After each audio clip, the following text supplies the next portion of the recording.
In the opener on Friday night, how did they survive and somehow win that game? Yeah, the bullpen, kind of held A&M down and gave the offense a chance, and they chipped away all game long and finally had a big inning with Brendan Brock hitting a 2-run home run and Jackson Willits with a solo home run. And Desan Harris with the sac fly to put him ahead. These old rivals meet for the 70th time today. They got reacquainted last night, and it wasn't exactly s'mores around the campfire, but there was a fire lit. That's a 2-run home run from Brendan Brock that made it a 1-run game. Very next hitter was Jackson Willits. He blasted that home run to tie the game. Then, with that bat slam, got himself ejected. We had a bat toss there from A&M coach Michael Early. And things went from a simmer to a boil there in the 6th inning. You see the ejection of Jackson Willits, who has to sit out. That's Oklahoma's starting shortstop. He will not be in the lineup today. And then in the bottom of the 8th inning, Desan Harris sacrifice fly that scored Jason Walk. Oklahoma's bullpen was very good. Jason Bowden came on, former Texas A&M Aggies pitcher. He got the win for the Sooners last night. So as we look at some of these numbers from yesterday, Rich, what really stands out to you? Well, obviously the walks, which is not usual for Oklahoma pitching, and Cam Johnson didn't have his best stuff early on, but the bullpen was able to come in and hold things together. And like you said, Jason Bowden was electric last night and gave the offense a chance to come back and win it, and that's what they did. Very similar lineups for both squads here today. The exception is Oklahoma's changes on the infield. Camden Johnson will play shortstop. Jason Walk, the center fielder, will get his first start at third base today. And Desan Harris will be in center for the Sooners behind L.J. Mercurius, who goes to the mound against this lineup for the Aggies and Coach Michael Early. Gavin Grohovac back in there. He had 2 runs scored last night. Caden Sorrell, Chris Hakopian came back to the lineup last night. Just his 4th game of the year, but he was instrumental, was 2 for 3, drove in a run and scored a run. Then Wesley Jordan, Jake Dewar, Nico Partita, Terrence Keel the second, Bear Harrison, and Boston Kellner, the shortstop, will bat in the number 9 spot. So you mentioned the pitching. That means to me the starters today are critical. The bullpens got taxed a little bit both ways last night. And we are set to go with a strike thrower transfer from UNLV, whose brother Xander we saw last night, and that is L.J. Mercurius. Yeah, and Xander was really good last night too, especially for a young guy to first SEC appearance. That pitch is in there for a called strike. Eric Gaucher is our plate umpire. James Ainsworth is at third. Jordan Farrell, the second base umpire, and Steve Mattingly is at first. And Skip Johnson says it's simple. This guy's a strike thrower. Has a confident air about him. And he gets a swing and a miss to the first hitter, Gavin Grohovac. Yeah, that was going right at him. Just fastballs, swing and a miss. LJ's obviously, like you said, a strike thrower. I mean, he's got 34 strikeouts and 6 walks on the season so far. And make that 37 or 35, sorry. A .39 ERA, which leads the SEC. Oklahoma shifting around toward the first base side of the infield as Caden Sorrell is in. He starts him off with a breaking pitch for a strike. Caden Sorrell was 0 for 4 with a run scored last night. Walked and scored a run. He has been the hitting star so far for Texas A&M this season, average at .379, 8 home runs. That's 5th best in the SEC, and he's driven in 28. Yeah, he's a very good player. Like you said, can really hit. 1-2 the count on Sorrell out of Highland Village, Texas. Became a starter basically from the get-go, maybe a couple of weeks in as a freshman 2 years ago on a team that went to the College World Series. But last year's season was shortened to just 26 games because of an injury. Still hit 12 home runs in 26 games last year. Yeah, that's pretty impressive. Yeah, he's got to be one of the top outfielders in the country. He can really go get it out there in center field also. Another great crowd, had over 3,500 paid fans here at the ballpark last night, and his back-to-back strikeouts swinging for L.J. Mercurius. 2 gone. Yeah, L.J., he's just coming right at him.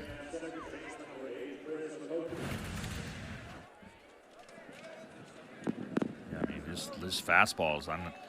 It almost looks I mean, I hate to say, almost like the ball rises a little bit. He's got so much backspin on that ball. No, I would agree with you. Not an optical illusion. It does look like it rises a little bit. And there's a softball game, though, going on just across the way at Love's Field. There's a lot of rise balls going on over there for sure. Here's Hakopian. Oklahoma shifting to the third base side. Hakopian battled a back injury, been limited to now just 4 games. He hit a home run against Virginia Tech, and don't know if it was on the swing on the home run, but following that he had to leave that game and just came back last night. And he did so by scoring a run and driving in a run. Mercurius is missed with the first 2.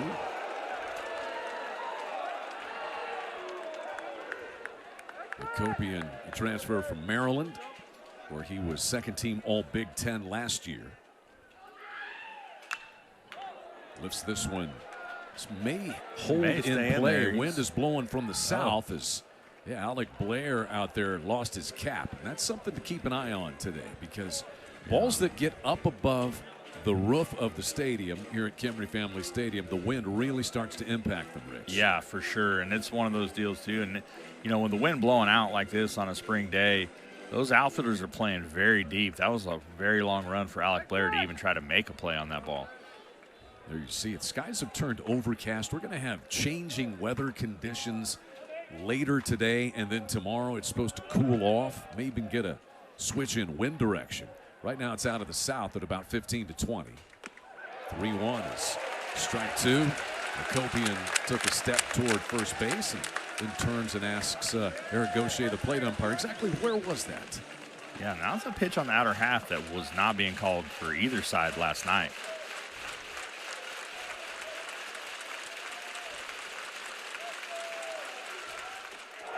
Did he go around? Yes, he did, on appeal to Steve Mattingly, the first base umpire. So L.J. Mercurius, strike thrower? I think so. How about he strikes out the side in the first? L.J. Mercurius looking like himself so far, Rich. Yeah, I mean, just straight fastballs, a couple changeups and sliders mixed in, but he's just blowing guys away right now. No score, and Oklahoma coming to the plate for the first time this afternoon when we return to Norman. Lineup thrown out there by Skip Johnson and Reggie Willits today. It'll be Jason Walk back up in the leadoff spot, Camden Johnson, and then Brendan Brock, who had a home run and a triple in last night's game. Gamble and LaChance, then Alec Blair. Nolan Stevens is back out there for a second consecutive day. Kyle Branch and Desan Harris, who had the game-winning sacrifice fly last night, gets the start in center field. So no Jackson Willits. That's your cleanup batter. That's your rock defensively. How does that change things for Oklahoma, Rich? Well, I mean, it does, but also, I mean, when you're able to get Camden Johnson over there, who's a really good fielder also, and, you know, Jason Walk that hadn't played a whole lot of infield here, did in high school and was really good at it. So I think it'll affect it a little bit, maybe the power numbers, but defensively, I think they should still be solid. Weston Moss, the junior from Spring, Texas, Lake Creek High School, ready to work to the third baseman today, Jason Walk. This is Walk's first start at third base. He started a couple of times at second base, but he is the main center fielder for Oklahoma. And a strike from Weston Moss. 1-1 now. Weston Moss, Michael Early said, mainly a bullpen guy last year. Been solid as a starter this year. Last year he was 6-3, and opponents only batted .215 against him. Again, a strike thrower. You saw that number there, Rich. 19 strikeouts and 4 walks. Yeah. Going into last night, Texas A&M was first in the country at fewest walks per 9 innings. Yes, and that as an offensive player, you like that because you're going to have opportunities to swing the bat. You know, guys are going to be around the zone. You know, sometimes you run into those guys that are. Walk hits this one in the air toward left. Dewar able to chase it down, running near the foul line. And Walk is retired for the first out. Yeah, guys that are effectively wild. You know, you see those guys every now and again. The guys that are just around the plate all the time, it's easy to get comfortable in the box and find good pitches to hit. You just can't miss them. That's the key. Yes. There's Camden Johnson starting at shortstop. As you said it, he has played a lot in his career on the infield. He's been a third baseman at Oklahoma and Wichita State his prior stop, but did play some shortstop at Wichita State. And, you know, you go out and recruit guys, and you were in the game for a long time. You're recruiting a lot of guys that have played shortstop because typically the best athlete plays shortstop. You recruit shortstops and center fielders and then move them around as needed. Last night, 2 hits for Camden Johnson, including a double.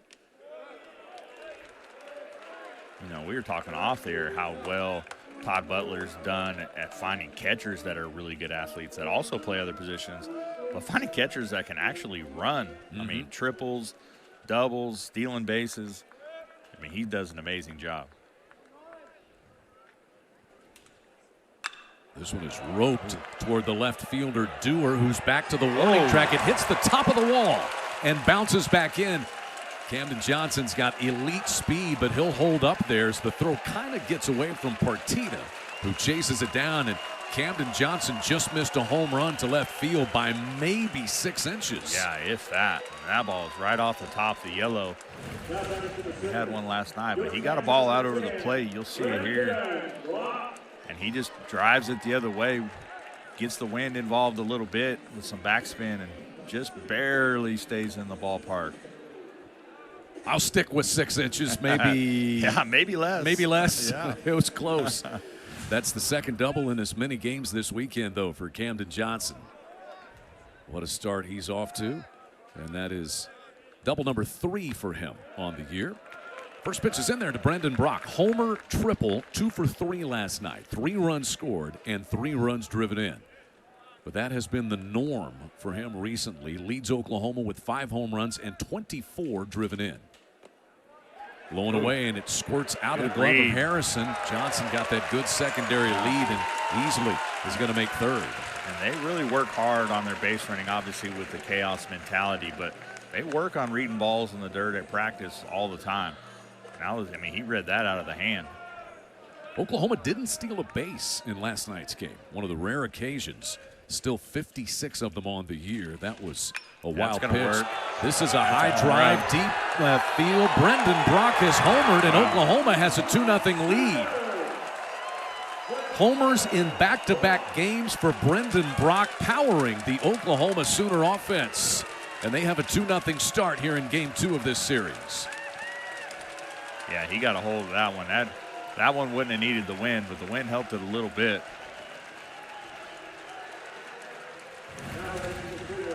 You see it right here. I mean, this ball's just middle, off speed. Gets some good backspin on it, carries it up out of the yard. And sometimes those sliders and curveballs are already spinning forward. You don't have to hit them great. Just speed the spin up and it'll go. So a double by Johnson, home run by Brendan Brock, and a 2-0 Oklahoma lead. A much different start from last night when it was 4-0 Texas A&M after a half inning. But Oklahoma did get 2 runs last night in the first. They kind of chipped away and hung in there. Eventually rallied to win that. Aggies are going to shift here. They will send the third baseman Portita all the way over to the first base side. And the shortstop Kellner remains the only defender on the third base side. That one fouled off by Trey Gamble. Batted leadoff last night, and with Willits out of the lineup today, Gamble moves down to the cleanup spot. He was 1 for 3 with a run scored last night. One of the top on-base guys. Yeah, he's very good at separating balls and strikes. 551 on-base average. That's got him third in the SEC. Yeah, he reminds me a lot of first base coach Bryce Madron. Yeah. He was really good at swinging at strikes and letting balls go. Moss has composed himself after giving up the home run. And 2 balls, 2 strikes now to Trey Gamble. Gamble just a presence of a veteran, as Skip Johnson said. His teammates call him Unc. And your uncle's kind of your confidant sometimes, right. That guy that's just steady and consistent. Got a piece of that one. Or is he just the old guy?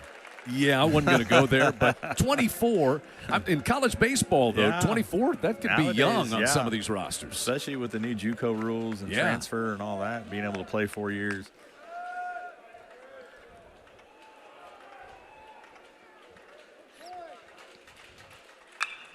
Beat it. Base hit. Oklahoma beats the shift. That's the 4th time in 2 games with the shift on that Oklahoma has a base hit that beats the shift. And Gamble is the 3rd consecutive Oklahoma base run. Yeah, I remember last night Alec Blair beat it. Also, he had one that, I mean, shortstop was still playing short, but I think his ball that he hit last night was only 10 feet inside the third base bag. Yeah. One that was hit off the glove of the remaining shortstop. Yeah. So it's doubled by Johnson. Brock, the 2-run home run. Gamble is at first base. And here's Dayton LaChance, who was 2 for 5, also had a triple last night. 2 guys who play catcher tripled in last night's game. Yeah, it's. When I played, catchers couldn't run. I feel like I'm picking on catchers. We probably are. We're not. Like, it's the modern day catcher. Yeah, this game is different. Oklahoma just sent Easton Carmichael to the Pirates last year. And he was a guy that had multiple triples in his Sooner career. Well, heck, I guess you got to remember, too, that Bryce Harper was the catcher also. Oh, yeah. You know, so, but they didn't want him getting banged up back there today. So you go out in the outfield and play some first base, you'll be fine. 1 ball and 1 strike to Dayton LaChance, and taken off his Gamble, and he'll beat it. It won't even be a throw by Brohovac. So the delayed steal, Moss not paying much attention to Trey Gamble. Yeah, I think he was just trying to time him up. You know, they watch a lot of video, a lot of pitchers, you know, hold for almost the same amount of time each play. So you see right here, he just timed it, started going. This one is swung on and popped up by LaChance over on the third base side. The shortstop Kellner waves everybody off and squeezes out number 2.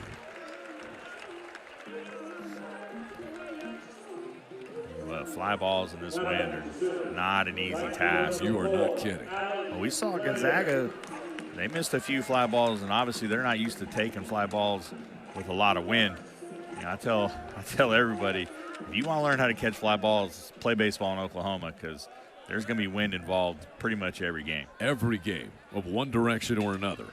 Here's Alec Blair, the Oklahoma right fielder. Freshman, had 2 hits last night. He's been hot, 6 for his last 11 at the plate. And again, the shift is on here.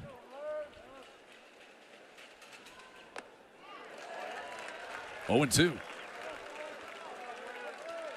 And this young man has all kinds of potential.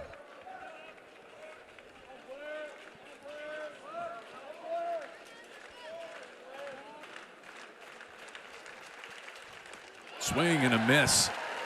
Strike 3 was dropped, and the catcher Harrison will go ahead and throw down to first, and the inning is over. But Oklahoma 3 hits, including Brendan Brock doing this, Rich. Yeah, I mean, he just got a pitch to do it with. Just drove it out over the bullpen.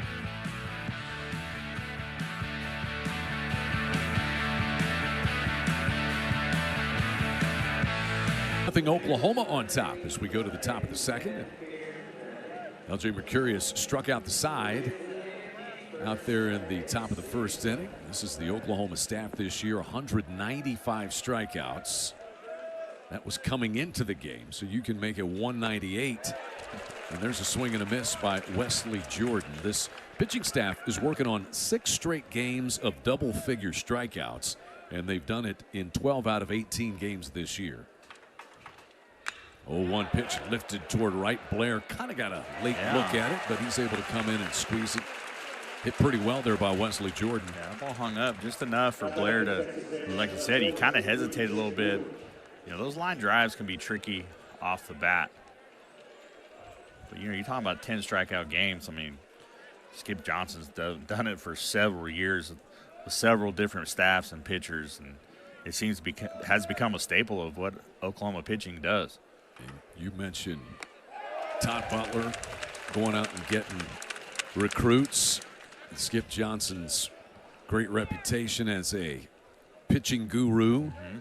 Oklahoma, 3 of the last 6 years, has lost its weekend rotation to the Major League Baseball draft.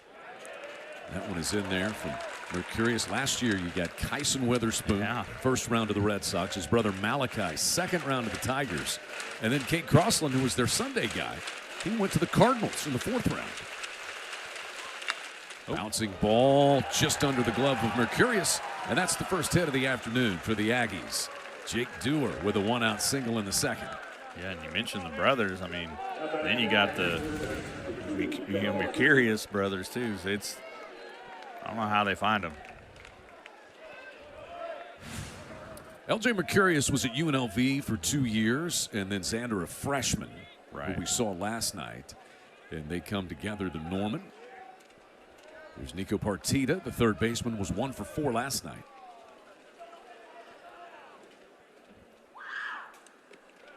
This is downstairs.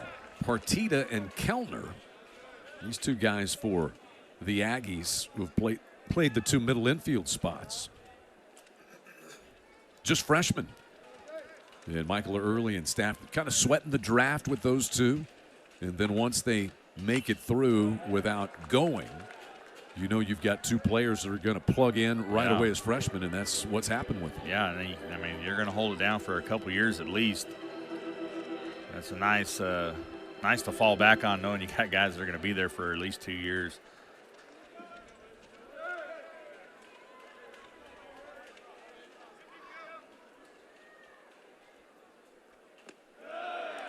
Mercurius misses down.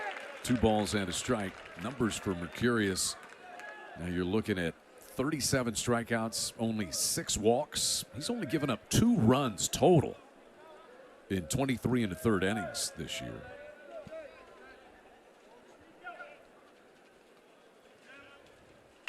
Two-one, roped, lined out into right field in front of Blair. It falls. And the Aggies start to put something together here in the second inning. Back-to-back singles by Dewar and now Partita. Yeah, that ball caught a little too much of the play, left it up in the zone. You know, to be effective, you got to stay down in the zone. You see that ball right there is bell high. He just drives it the other way. Good piece of hitting.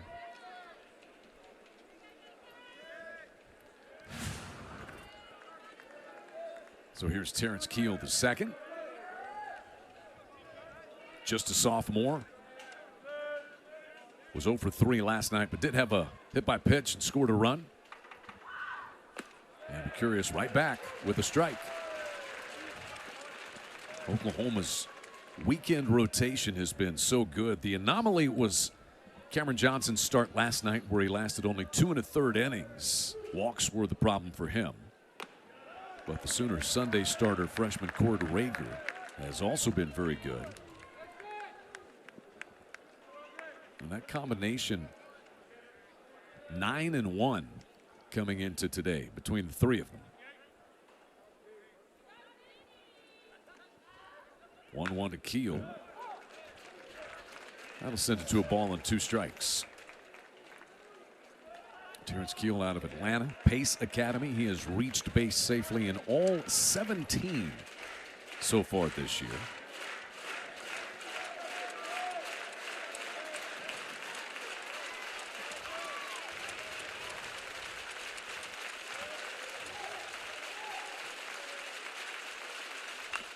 Bouncing ball kind of slowly. We'll see if the Sooners get 2. They will not. As Keel gets down the line very effectively. Branch able to flip it there to Camden Johnson, who did not try to throw to first. It's out number 2. As Dewar moves to third, Partita is cut down at second. I really thought Branch might try to tag him here instead of feeding it to second. He's right there. Just tag him and throw it to first, but he decided to flip to Camden Johnson, and Keel's able to beat out the double play opportunity. So Aggies with runners at the corners and 2 gone for Bear Harrison.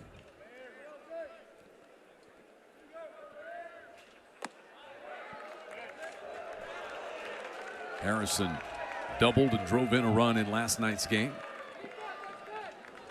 Danville, California native who began his collegiate career at St. Mary's out in the West Coast Conference. This is his second season at A&M. Hit 10 home runs in 44 games last year.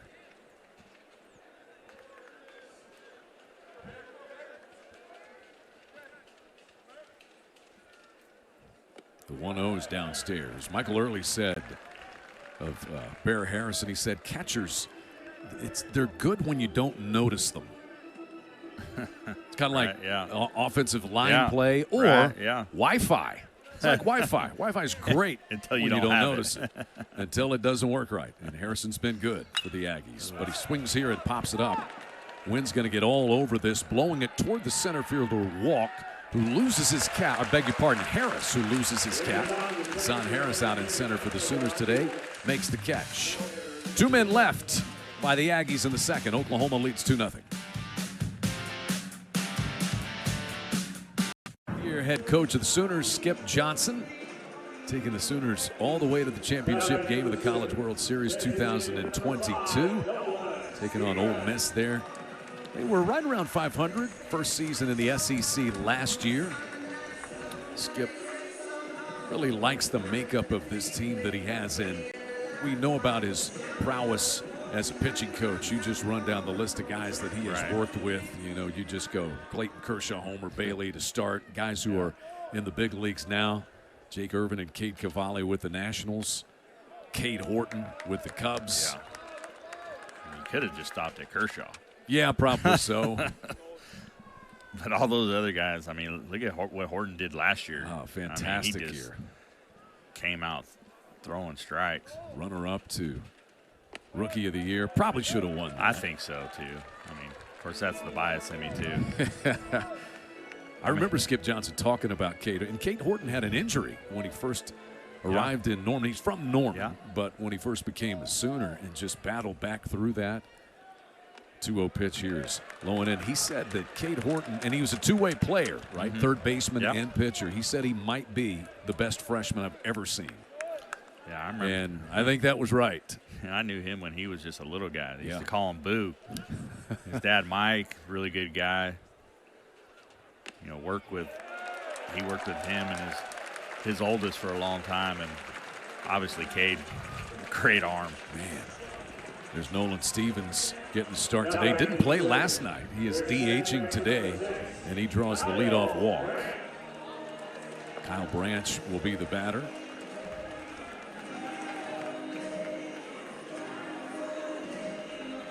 Branch was over 2 last night. Made a couple of sparkling plays defensively, though. Got lifted for a pinch hitter about midway through. Yeah, he's going to be a staple on defense. That's something you can't take away from a guy who's really good at it. But, you know, he's out off to a slow start, you know, this season, hitting only 175 so far. I look for him to start picking it up here pretty quick. First pitch is in there from Weston Moss. Oklahoma, second most stolen bases in the SEC, 126 of them. Only Kentucky has stolen more so far. That is the MO for this Reggie Willits run offense. Chaos, and they like to cause it on the base paths. Yeah, they do a really good job of taking extra bases. I mean, not just stealing, but being aggressive. You know, Russell Raley's not afraid to send guys home. You know, and part of the reason is you don't see very many outfield assists. That pitch fouled back by Kyle Branch. So you might as well put the pressure on the outfielder to try to make a good throw and throw a guy out at third base or home plate.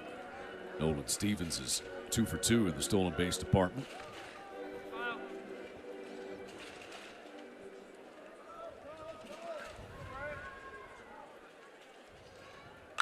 This one swung on and lifted into shallow right field. Keel, the right fielder, charges in, loses his hat and I think his sunglasses, his glasses. But not the baseball, right. Most importantly.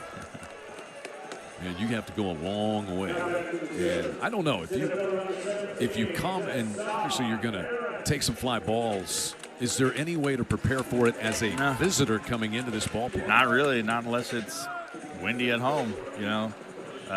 They usually get here a day early and have practice, and I'm sure they use machines and stuff to hit fly balls or fungo them. But one day is not going to.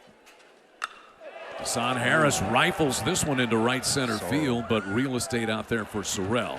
Easily chases it down. Maybe got under it just a little bit, so Harris is retired. And Harris doesn't have really dead center field power either, but that ball was hit well. And Sorrell can just flat out go get it out there. That he can. A&M has defended very well as a ball club this year. They've only committed 8 errors as a team. Here's Jason Walk. He hit a fly ball to the left fielder Dewar his first time up.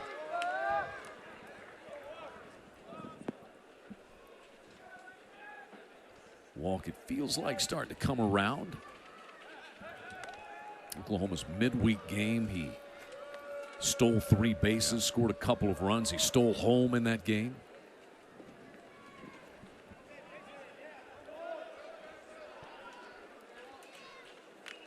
We were talking last night about how unique a player he is. Yeah. With his combination, because he hits home runs. He hit 9 of them last year. But elite level speed. Yeah, when Walk first got here, I remember our conversation with.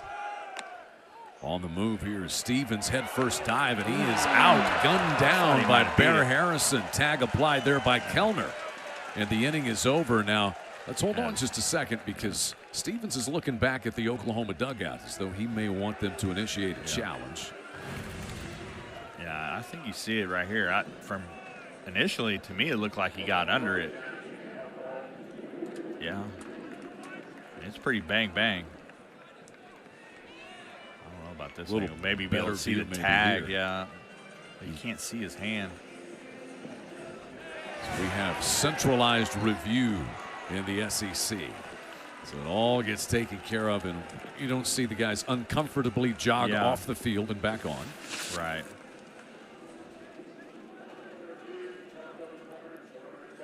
Yeah, he did get there. Upon review, he is safe. Again, thank you, SEC, for the review system, because of the efficiency with which it runs. Yeah, like you said, it's not like, they don't take a long time on any of them for the most part. But it's better to get it right, even if it doesn't work in your favor all the time. The 2-1 pitch to Walk is in there for a called strike. And I say that, the efficiency and the time that it takes, not as a frustrated viewer, but as a player, Rich, you out there, the delay and the effect that they can sometimes have on players. Yeah, and especially pitchers, if they're in a good rhythm, you kind of take them out of the rhythm for a few minutes, looking at a play.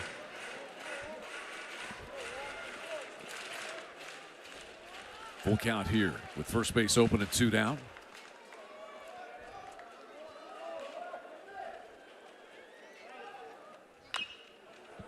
Rolled foul by Walk. Oklahoma got a double by Camden Johnson to score the first run, or I should say a double by Johnson, and then a 2-run home run by Brendan Brock. And that is the scoring to this point. The Sooners winning last night 8-7. It was a great game. Yes, it was. Walk down on strikes. Good breaking pitch there from Weston Moss, who has his second strikeout of the afternoon. 2-0 Sooners headed to the third in game number 2 of this conference opening series in Norman.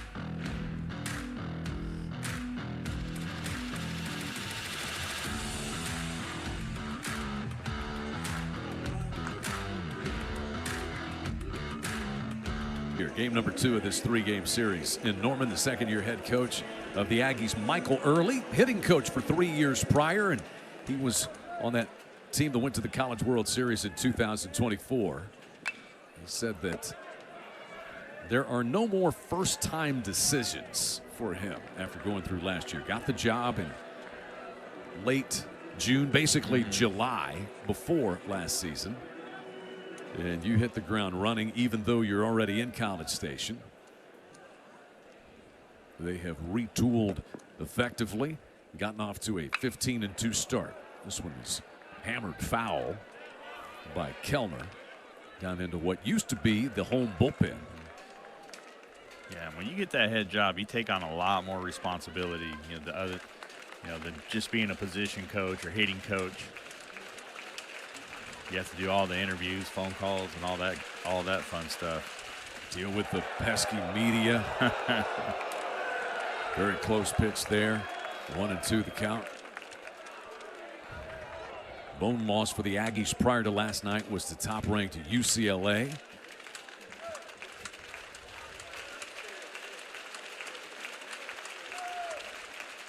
1-2 is pulled to the left side. First chance for Walk at third, and it goes off the heel of his glove.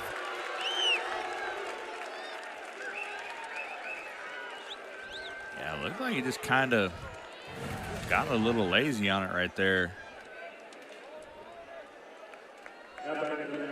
You let it get into his body. You got to catch that ball out front and make a good exchange. That's my old third baseman, MJ Mariani, used to make that play look easy. So the first error was costly for Oklahoma last night. There was a throwing error by Camden Johnson playing third that scored 2 runs for the Aggies in the early going of that game. Once again, the first start of the year at third for Walk, with Jackson Willits, the Sooner shortstop, ejected last night and unable to play. It's an NCAA rule. You must sit a game if you are ejected. So that has moved Camden Johnson from third base to shortstop for the Sooners today. And Walk did come on and play third last night after the ejection. Aggies have the leadoff man aboard for the first time. The leadoff man, Gavin Grahovac, is in. Mercurius is 1-1. Grahovac struck out his first time. Mercurius struck out the side in the first. Grahovac out of Orange, California. Third year at A&M, but had a really good freshman year. 24 home runs. And then last year, 6 games before he was sidelined for the rest of the year with a shoulder injury.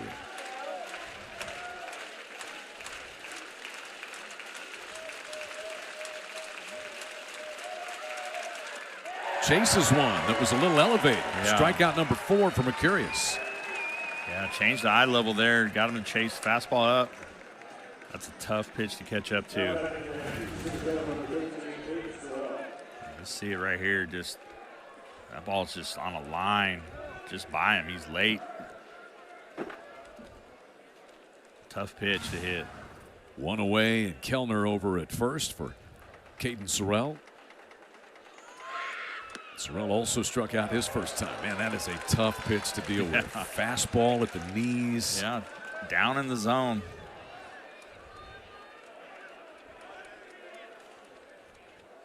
You paid a lot of money to throw balls down there. No doubt, especially at 94.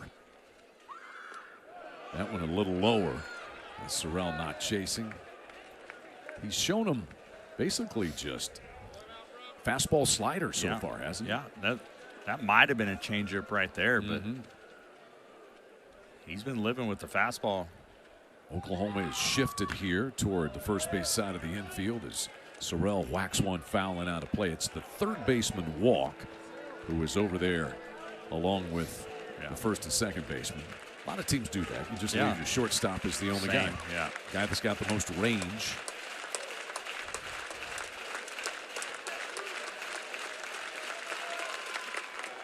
Tried to sneak it in the back door. And that leaving things at 2-2 on Sorrell.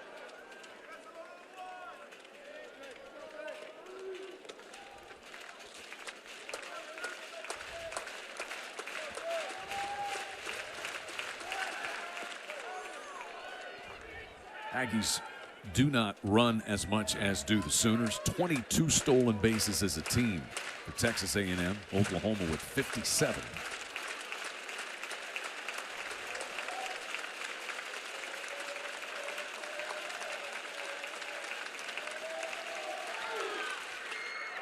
Fouled off. That came back and got the Sooner catcher, Brendan Brock, who is he just discarded something. Yeah, it looked like they have a little like a sunglass shield on the top part of their mask. I think it came dislodged and broke it off. Really cool moment before the game today, Rich. Yeah, Brendan Brock's dad. That's awesome, yeah. Joe is a senior airman. It is Military Appreciation Weekend, and Joe threw out the first pitch to Brendan. Just awesome to watch that. 2-2 is skied out into center field. You got about 4 guys converging. It will be Harris. He says, I got it. And that's one of those, Rich, it's a tough play, but the longer it lasts up there, the more time somebody has to call it. Am I right? No, for sure. And like we talked about earlier, with the wind blowing the way it is, I mean, Harris is playing so deep. Walk did a really good job of getting back out there close to it. But the longer it hangs up, it gives that outfielder more time to get there and make an easier catch coming into the ball rather than the infielder going back on the ball. 2 gone here for Hakopian. He chases that tough slider there from Mercurius. Yeah, with a guy like Mercurius, I think you got to sit one pitch. I mean, it's hard to adjust for that hard fastball and then a nasty slider. Oklahoma has shifted over to the third base side this time. These teams shift on probably, at least half the hitters Seems we've like seen. it, yeah. And, last year Oklahoma did it a lot with 2 strikes, even though they play them regular until they get 2 strikes and then shift to the pull side. 2 balls and a strike. Of course, with all the metrics and stuff nowadays, I mean, there's so many numbers and everything out there and what guys do in certain counts and things like that. A dizzying amount of information. Yeah, sometimes too much. Mercurius is going to throw back over.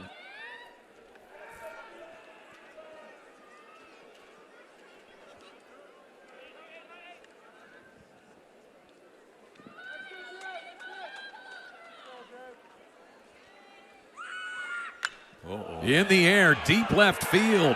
Hakopian turns and burns and ties this game at 2. A blast to straightaway left field on a 2-1 pitch from Mercurius. Hakopian launches his second home run of the year. RBIs 7 and 8, and this game is all square. Yeah, that was a no-doubter. He knew right when he hit it.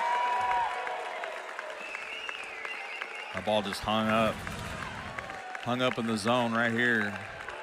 Just fastball, and he turned on it. And he just barreled it up. You can see it right there. He knew right off the bat that it was out of here. So the error prolongs the inning, and the error scores as well. Aggies take advantage of an Oklahoma error to start the inning, and Hakopian ties it. Here's Wesley Jordan. Swinging at a first pitch fastball, comes up empty. That's the first home run that L.J. Mercurius has given up this year. Yeah, he's been really good, obviously. ERA, low ERA, 0.35. Heck, he's only given up 2 runs prior to that right there. Yeah, he just doubled it. Those will be unearned because of the error. It would have been the 3rd out. Right. Wesley Jordan flied out to the right fielder Alec Blair his first time. Hits this one in the air toward shallow left field. Man, this is in a tough area, but again it hangs up. And Gamble comes in to close it out. Well, the Aggies get even. Chris Hakopian's second home run of the year makes it 2 apiece. Headed to the bottom of the 3rd.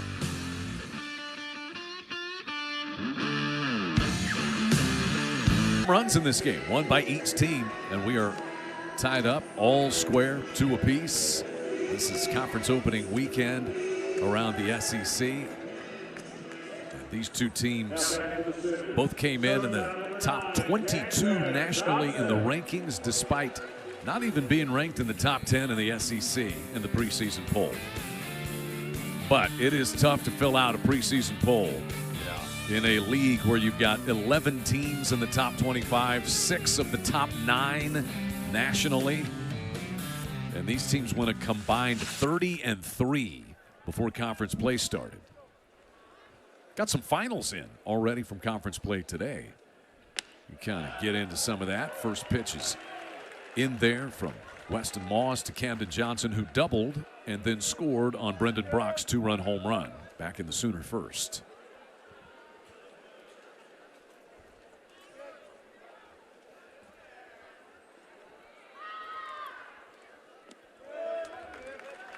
A ball into strike to count.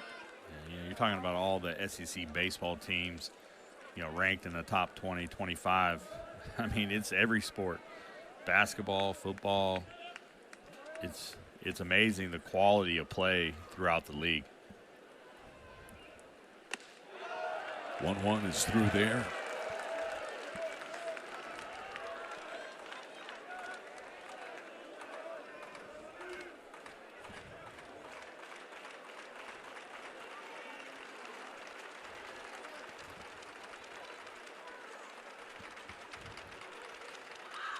Pulled foul past Bryce Madron down in the first base coach's box. Mississippi State has beaten Arkansas today. Third-ranked Bulldogs, 7-2 the final there. So that series is even at a game apiece after Arkansas won 5-4. Had a walk-off last night. TJ Pompey hit a walk-off for the Razorbacks. Is that at Baum Walker? Or? Yes, it is.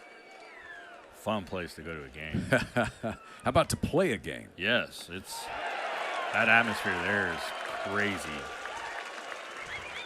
Camden Johnson strikes out to start the third. See right here, just a good changeup. That ball just falls off the table. You just can't get a piece of it. Really good pitch. Fourth strikeout. And here is Brendan Brock. 2-run home run his last time up. Leads Oklahoma now with 6 home runs, 26 runs batted in. And this weekend he's 3 for 4 with 2 home runs and 5 runs driven in already. 1-1 the count.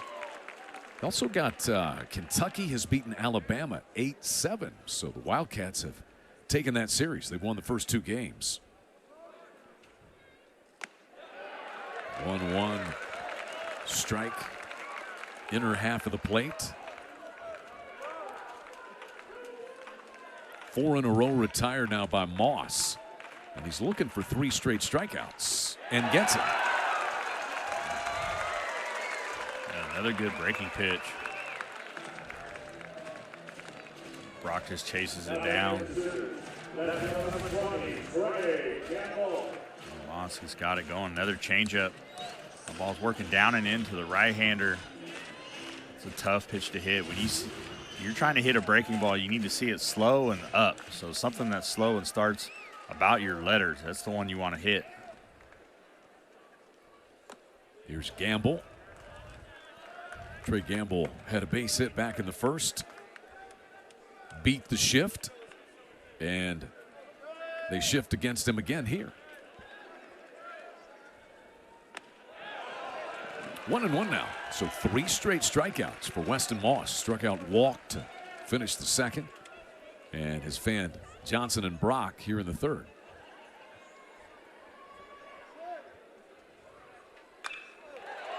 Into center field, Sorrell. Inning over. 1-2-3 go the Sooners against Weston Moss, who has retired 6 straight. 2-2 moving to the fourth in Norman. 2 of this 3-game series. Oklahoma won last night 8-7, and we're tied at 2. The Aggies now with their 33rd home run of the season. The blast by Hakopian back in the 3rd inning, averaging nearly 10 runs per game. All of those top 15 nationally coming into this series. And bear in mind that Hakopian and Jordan have been out a good deal of the season. Hakopian's only playing his 4th game of the year, and Jordan also came back last night. He's only played now 9 games. Here's Dewar. Had a single in the second. Curious deals downstairs. 1-1 is the count.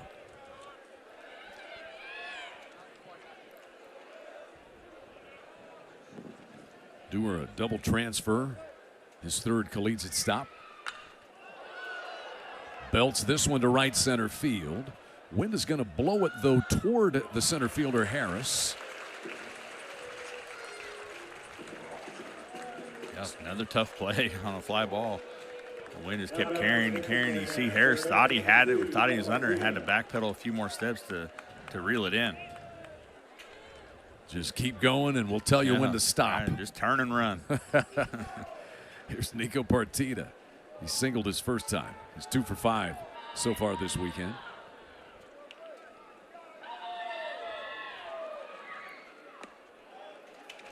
First pitch is a strike to Partita. Continuing renovations happening at Kemry Family Stadium. The newly renamed Kemry Family Stadium. Got the clear chain link outfield fence now so you can see through from the bullpens. Such a cool look. Yeah, it's really cool. You know, fans are able to sit out there and get a different perspective on the game and be close to the action. They invite you to bring your lawn chairs and maybe your favorite beverages out there. Right. Heckle a few outfielders. And now, you know, you got the bullpens, which are basically in the field of play, just outside the walls there. There's a swing and a miss. Drop third strike. Brock is going to throw down to Dayton LeChance for the putout. 2 gone. But, you know, you're out there in the bullpen. There's some of the fans. They've got the tailgating tents up on the berm. On the big berm, That's traditionally been a spot out there. But now you get these fans here below. Right. You had a solid outfield wall in the past, so you couldn't sit there and see anything. Yeah, and it was fenced off about, you know, that gravel road back there was fenced off, so you couldn't get to the fence either way, so you had to do the traditional berm. And when I played, we had a bunch of guys in right field. Used to bring their couch out of the back of their pickup. We call them the right field homies. They were funny. They're good guys. This one pulled foul outside of third.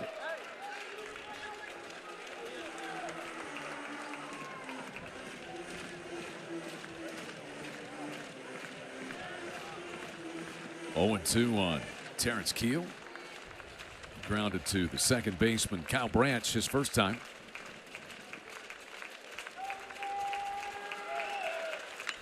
Shoots this one over Branch and out into right center field.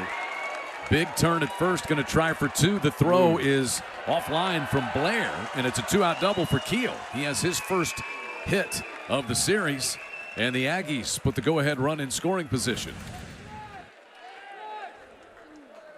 Yeah, good job of hitting. Just drives it over Kyle Branch's head right here. Outfield does a good job. Blair does a good job getting to the ball. I think if he makes a good throw, he might have an opportunity for an assist right there. But we talked about it before. It's good to be aggressive on the bases because you don't see very many outfield assists throughout a season. Double number 4 on the season for Keel. And Bear Harrison, the catcher, is in with a chance to put the Aggies ahead.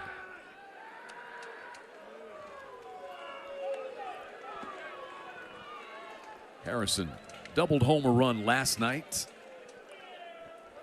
Flied out to center field his first time today. That was with a man aboard as well in the second. To third, backhanded by Walk. And the inning is over. So a double by Keel, but he's left out there. And we're still tied at 2, moving to the bottom of the 4th inning. Overcast day, almost a hazy day here in Norman, Oklahoma. Wind blowing out of the south at Kemry Family Stadium. And a good one, just as last night's game was. Oklahoma won by 1 run last night. We're tied up at 2. Headed to the bottom of the 4th inning. And back out is Weston Moss to the bump. He's kind of found his groove. He has retired 6 straight since giving up a leadoff walk in the second inning. He gave up a 2-run home run in the first inning, but has certainly settled down. Oklahoma's had only 1 base runner since. And here's Dayton LeChance, the first baseman. LeChance popped up to the shortstop Kellner, his first time today. He was 2 for 5 with a triple last night. Still has not hit his first Oklahoma home run. Now, if you watched batting practice on a regular basis, you would not believe that. Right. Yeah, he puts on a show during batting practice for sure. 21 home runs at McLennan Community College last year. 3-0 count. Skip Johnson's talked about these catchers, even though they are playing catcher and first base today, LeChance and Brock, and said, I don't know where the Sooners would be without these 2 guys. But their athleticism allows you to keep them in the lineup without having to just say, okay, you're going to DH today. Yeah, and that shifts what you have to do. Yeah, or you're getting a day off. You know, yeah. Having 2 catchers that only catch. You have opportunities to play him at other positions and keep him in the lineup. 3 balls and a strike here to LaChance. Swings through a fastball. Put a good swing on that one. Just not able to connect.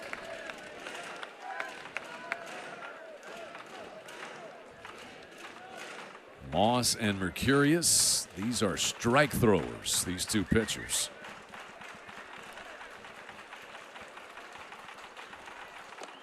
Got him swinging. Elevated fastball and a little more heat on that one.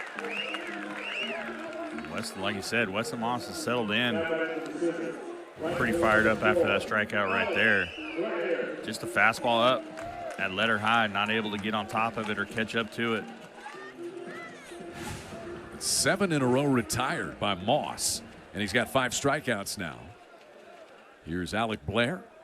Aggies shift. Way out in front of that one. He was sitting dead red because of what he just saw. Yeah, he was guessing fastball there. Got caught with an off-speed pitch. 15 runs batted in for Alec Blair, and not that much playing time. He's only played 12 games. Yeah. And he's down in the count 0-2 against Moss. And now the Aggies changed the shift. They run the third baseman Partita over.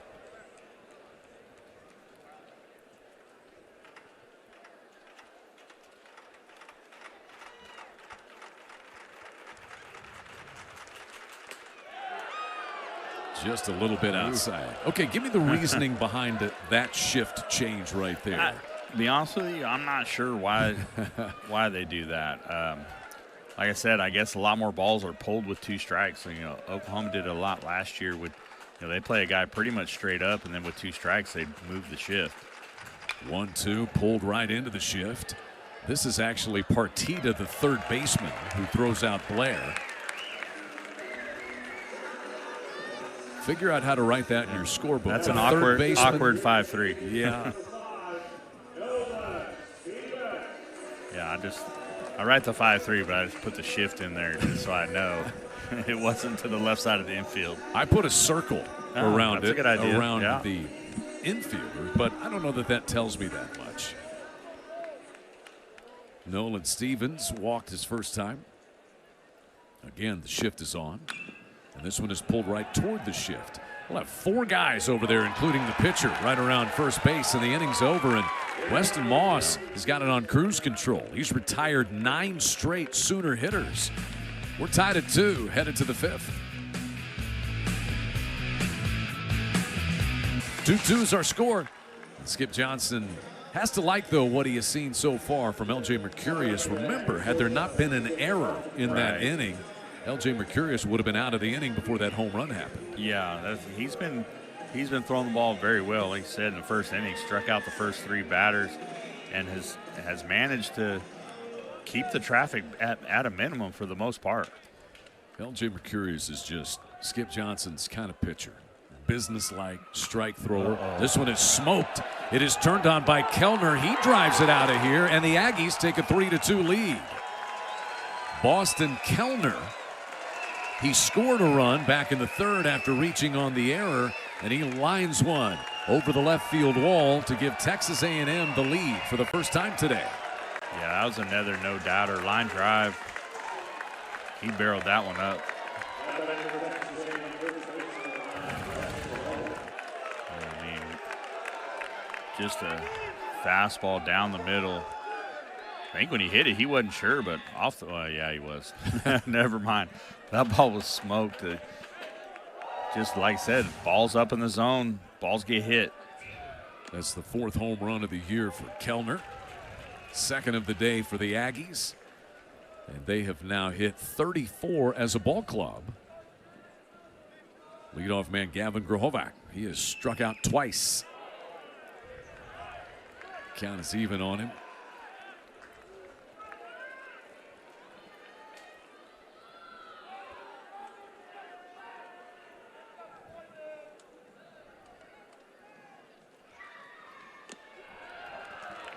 Two balls and a strike now. 64 pitches thrown by L.J. Mercurius. He's gone at least 5 innings in all 4 of his prior starts this year. This is the most runs that have been scored off of him. In fact, it's the first 2 home runs that have been hit off this right-hander. 3-1 to the leadoff man, Grahovac.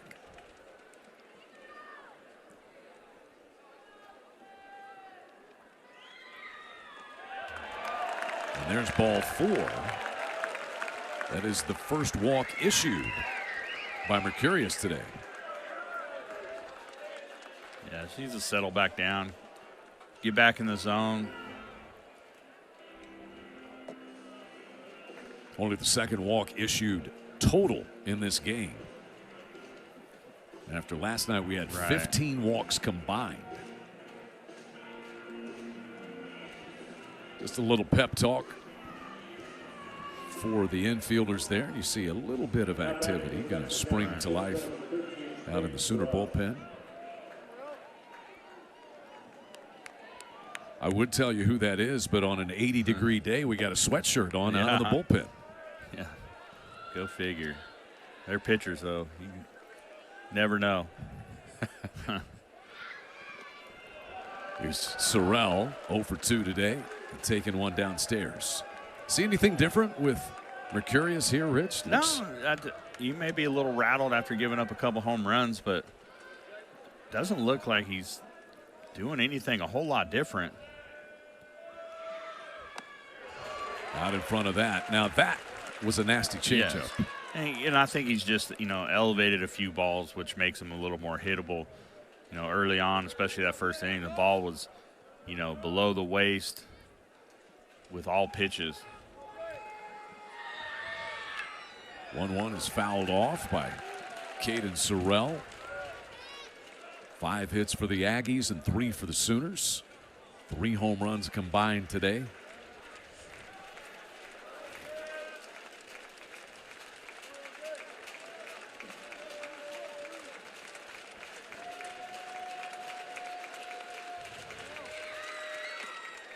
Two and 2 now. Good to see these teams get together again. I mentioned just how even the series has been. Oklahoma, after last night's win, they lead 35-34 in the all-time series. Yeah. 2 good programs for a long time. The 2-2 is swung on and foul tipped. No, but must have hit the turf. What do we have here? Oh, time call. Oh, he had time. This kid's going to come out now. He didn't have his hands up. Or who called the time here? Was it I'm not sure. First base or? You're telling me time was called before the pitch? I don't see that. I mean, there's no time by anybody there unless the hitter was verbalizing, and even then the umpire would hold his hands up to let everybody know that it was called. Kind of confused on that one.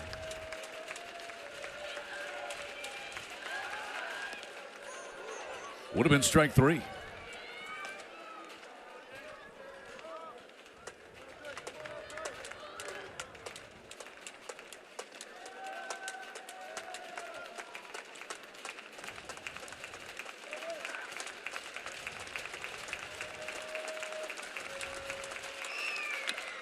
Pulled to first.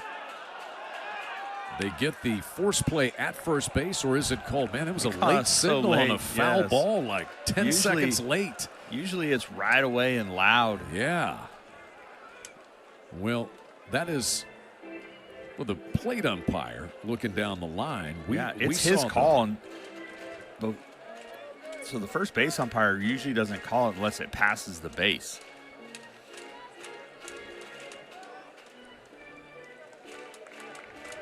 Foul ball, nevertheless. And it remains 2-2. Let's try it again. This 2-2 pitch is the pitch that won't go away.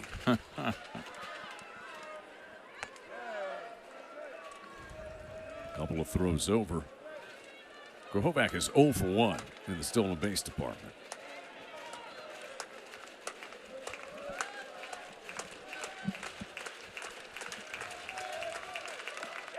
And there's a swinging strike 3. 1 down. Second time that Mercurius has struck out Sorrell today. I mean, that's just another good pitch. That ball's running away, fastball. Sorrell's just not able to catch up with it. 6 strikeouts on the day for Mercurius. But again, the ball's down. The balls that have been hit have been up. Here's Hakopian, who hit 1 out in the 3rd. Over the bullpen in left field.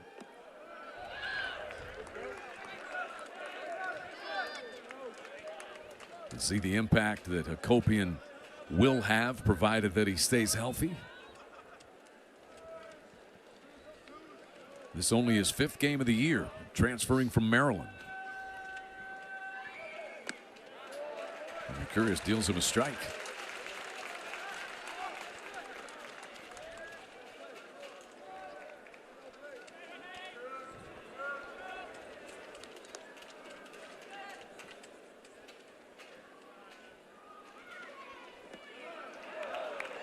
Brock able to block that. Good job by Brock there. And now Skip Johnson's going to walk out of the Sooner dugout here. Got a 2-1 pitch, which is a big one to a guy that drilled a home run his last time up. Skip Johnson, when he sees fit, no matter the count, no matter the time, he will come out for a conversation. He'll make pitching changes in the middle of an at-bat. Yeah. Yeah, if he sees something he doesn't like, he tries to remedy it right away. LJ Mercurius has had some big strikeout games this year. Struck out 12 against Oklahoma State. Oklahoma went down to Arlington. That kind of traditional beginning. You get to play at Globe Life on the big stage in the Rangers ballpark. And they announced to everybody they were going to be reckoned with. They had a top 10 win over TCU. Took out Texas Tech and Oklahoma State. Their first 3 games of the year. And Mercurius had 12 strikeouts against Oklahoma State in his very first appearance as a Sooner.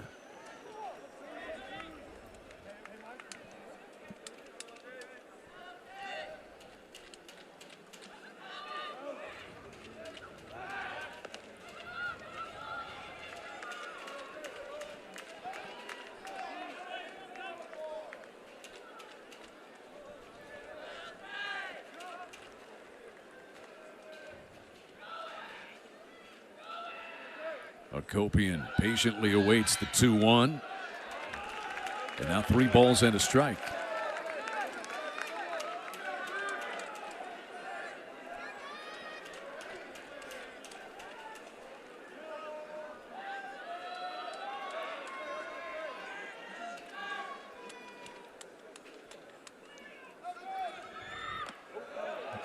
There's a strike. And Hakopian probably didn't do himself any favors with the plate umpire, Eric Gaucher.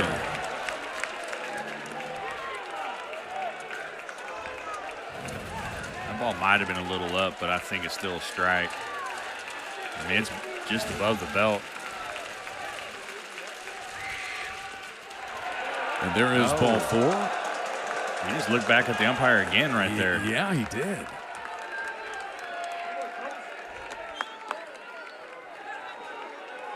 So it is 2 walks in the inning.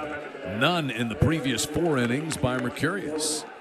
Grohovac moves on down to second. And here's the cleanup man, Wesley Jordan. 0 for 2 with a couple of fly balls to the outfield today. 1 to left field and 1 to right field. Aggies trying to get themselves a little separation here. And LJ Mercurius trying to pitch through some difficulties. That is touched. It is way back, and it's gone. A 3-run home run for Wesley Jordan. And the Aggies do separate. They lead 6-2. 3 home runs for Texas A&M today. Yeah, another ball got left up there. And he sees it up and hammers it. You see that breaking ball just hold up in the zone. Those balls go a long way, as you can tell. 2 walks and 2 home runs in the inning. And the Aggies grab a 6-2 lead in the 5th. Now 35 home runs as a club this year, as this one is pulled foul down the first baseline. As Dewar turns on that first pitch.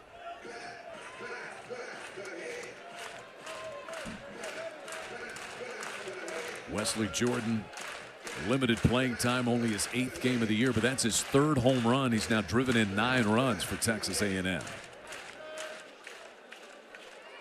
the few balls that Mercurius has left up, I mean, they've made him pay.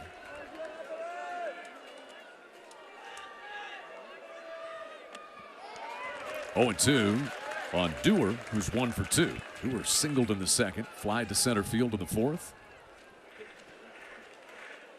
Kopian with a 2-run home run. Kellner a solo shot to give the Aggies the lead, and a separating 3-run blast from Wesley Jordan here in the inning. 1-2 now on Dewar. The sun has made an appearance. Welcome.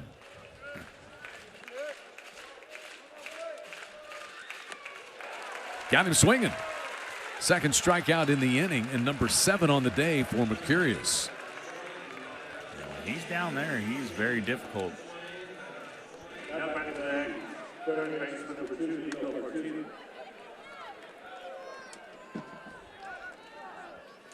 Here is Partita, 1 for 2 with a base hit today.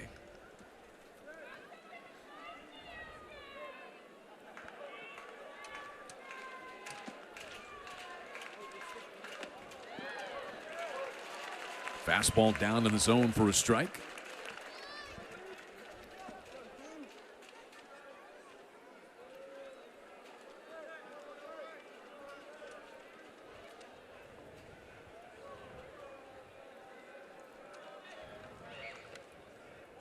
Mercurius a little too low with that one.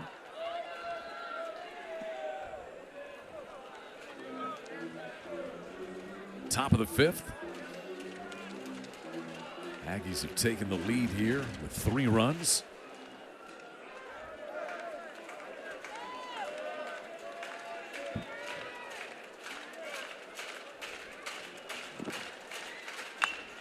Ground ball to short.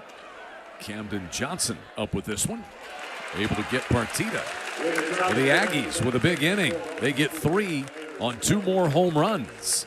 1 by Boston Kellner and 1 by Wesley Jordan. It's a 4-run inning, and the power's on display for A&M today, Rich. Yeah, I mean, like I said, the balls that have been left up in the zone have been crushed out of the ballpark by A&M. They carry a 6-2 lead to the halfway mark in this one here in Norman.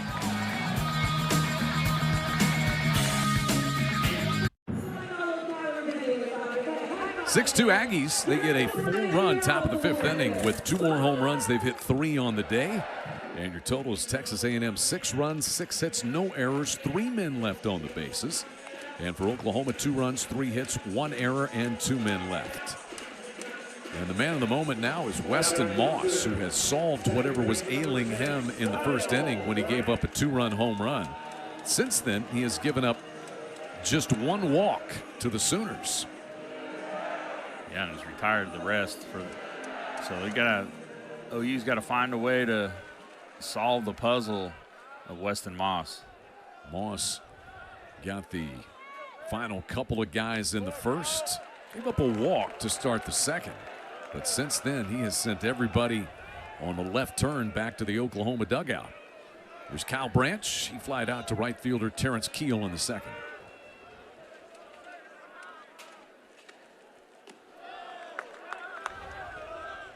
Down and away to Kyle Branch.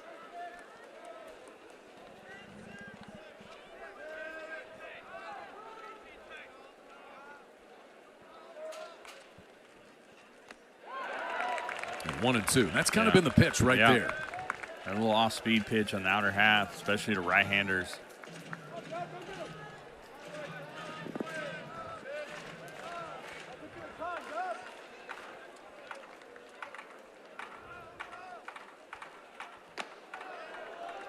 A little too tall. Moss has been good this year. As Michael Early said, mainly a bullpen guy a season ago, but won 6 games. Only rough outing was against top-ranked UCLA. Went just 2 innings and gave 6 runs in that one. You see the sun has appeared. Yeah. So the shadows are kind of covering the home plate area. And here in another inning or so, it'll be about halfway out there. Really makes it difficult on the hitters. That one comes in and grazes Branch. He's got that elbow guard on. Looked like it deflected off of that. And that ends a stretch of 9 straight retired by Weston Moss. Branch goes to first to lead off the Oklahoma fifth.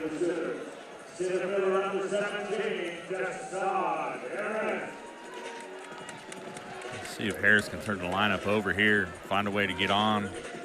Leadoff man Jason Walk. Deshaun Harris flied out to center fielder Sorrell back in the second. It was a fly ball to center field last night that drove in the game-winning run from Deshaun Harris. Pulls this one backhanded by Grohovic. He'll go to the shortstop Kellner, and they'll get the force play out front against Branch.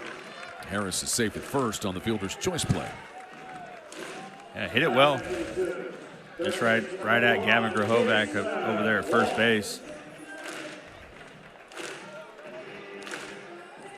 As we said, Texas A&M has defended well this year. Yeah. Committed just 8 errors in now 18 games. Back to the top of the order, Jason Walk. 0 for 2 today.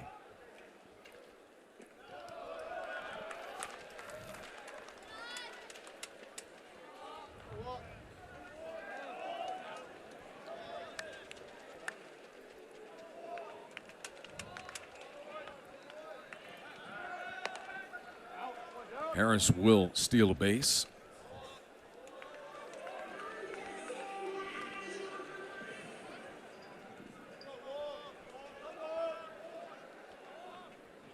Walk was 1 for 3 with 2 runs scored last night. Harris is on the move. This is a 1-hop throw, and Harris able to slide in safely. Yeah, good jump by Harris. You see right there, right away. 1-hop throw from Bear Harrison, just not able to get there in time. Deshaun Harris, 5 out of 6 in the stolen base department this season. Oklahoma has swiped 2 bags. That gives the Sooners 58 stolen bases. Update that by 2, but they didn't steal any last night. It's 58 now. And Walk takes this one inside.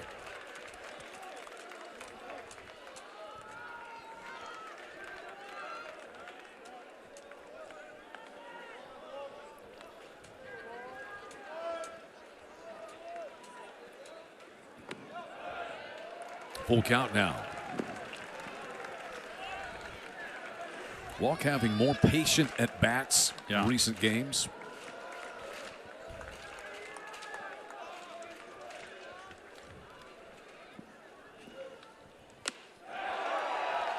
And that's a called strike 3.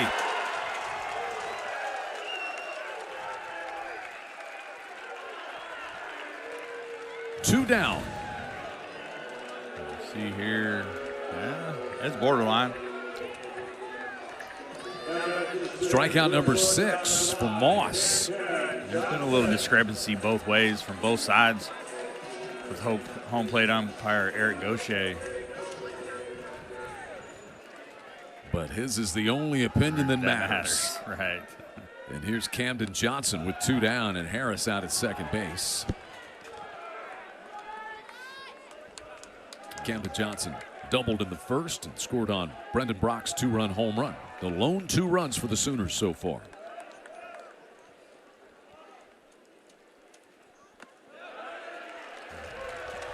One now.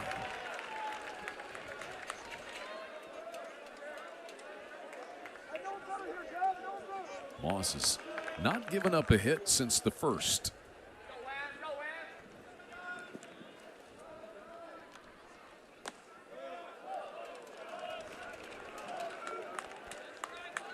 "76 pitches.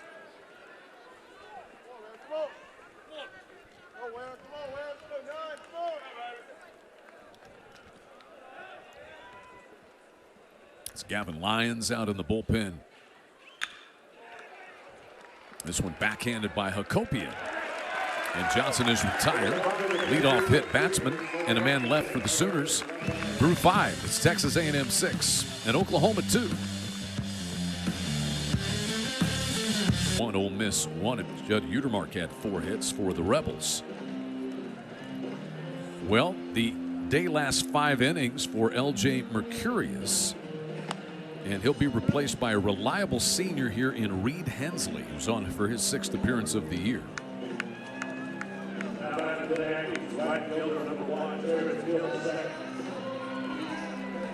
Reed Hensley, last year 23 appearances, and opponents batted just .205 against him. Another solid arm out of the bullpen, reliable. He said had a lot of innings last year. Hopefully he can steady the ship and give the offense a chance the rest of the way here. Terrence Keel leads things off. Had himself a double back in the 4th inning, his first hit of the weekend.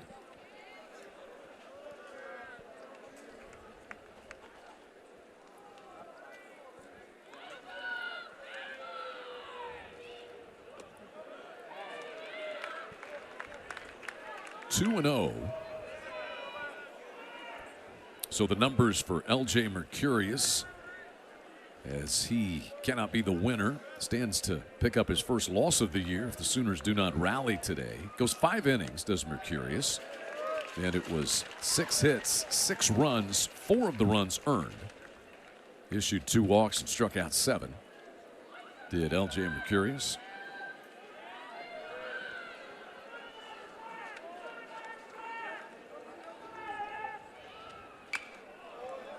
Two and 2 now on Keel. Reed Hensley, part of a good lineup out of the bullpen for Skip Johnson. One of the more talented bullpens he's had.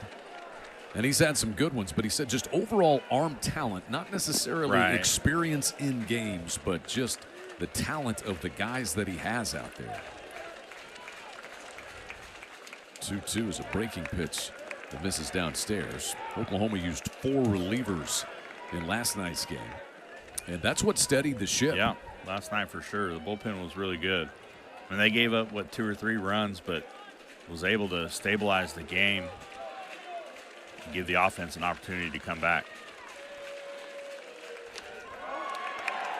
It is a leadoff walk to Terrence Keel.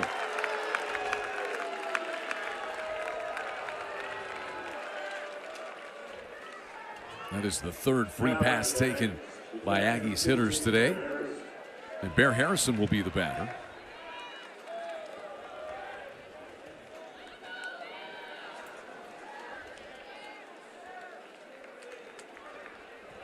Harrison's over 2. He's flied to center field and grounded to 3rd base so far today.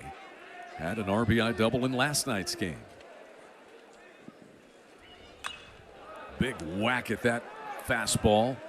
Tomahawks it out of play. Bear Harrison. Kind of have to be a catcher if you're named Bear, right? Yeah, we were talking about that last night. What a fitting name for a catcher.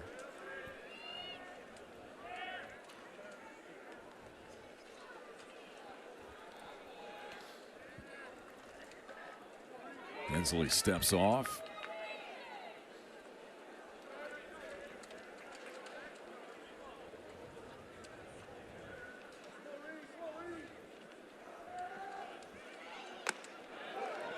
That pitch misses just a little bit outside. Reed Hensley is on his 3rd season at Oklahoma and his 3rd collegiate stop. He was at Tyler Junior College in 2023, and he had gone there from Incarnate Word down in San Antonio. And as we've talked about, all these guys that played junior college ball You get a year back if you spent time in junior college. So he's gotten this extra year because he was at Tyler Junior College.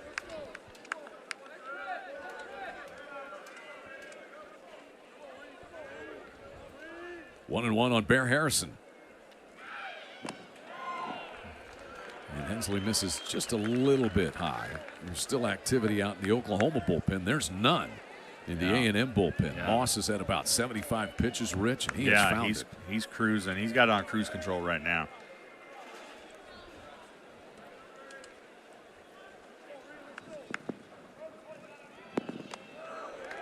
And there's ball 3. So Hensley has walked Keel and has gone 3 and 1 on Harrison.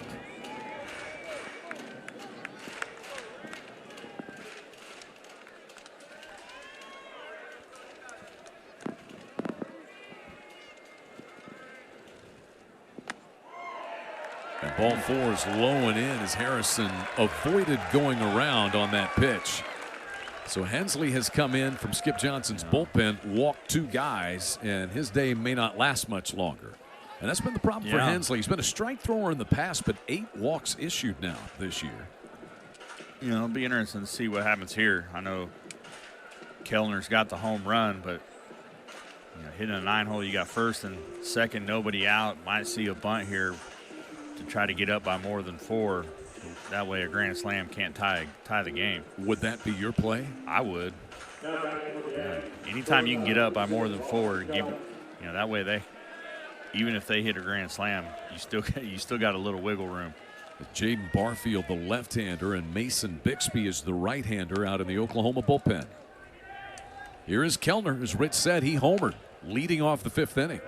He scored 2 runs. He was also safe on an error his first time up.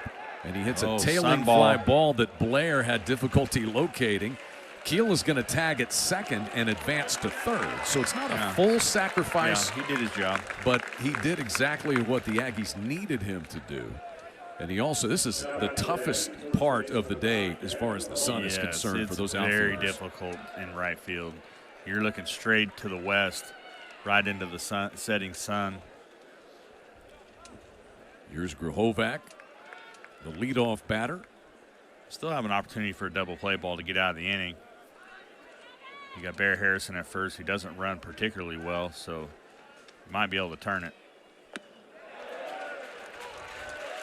All the other Bears out there say, we run well as a whole. Grahovac 0 for 2 with 2 strikeouts. Walked and scored on Wesley Jordan's 3-run home run in the 5th. There it is. This could be 2. Camden Johnson underhanded to Branch, and there's the relay. Oklahoma gets out of it with exactly what Rich suggested. Keel crosses the plate, but too late. It doesn't count. 6-2 Aggies headed to the bottom of the 6th.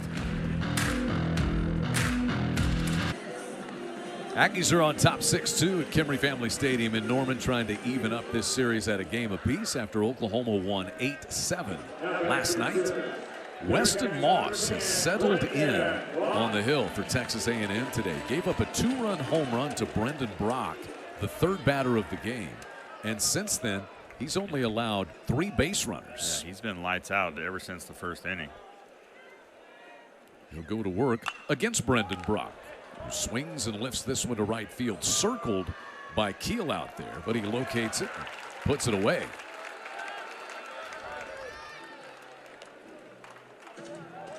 One gone in the 6th inning. The Aggies bullpen got taxed a little bit, so this is a really good sign for Texas A&M in the grand scheme of the weekend. They used 5 relievers in last night's game. Had the really unfortunate situation with Josh Stewart. Had to leave the game after throwing a pitch, grabbed his arm, and such a valued member for A&M. Coming back from an ACL tear. He's their 12th man guy, elected to wear the number 12 jersey, and he had to leave that game. Trey Gamble is in here, 1 for 2. Gamble singled and stole a base in the 1st, lined out to center field in the 3rd. Sooners up on the top step, trying to get their offense going. Weston Moss has been dealing. 2-1 now.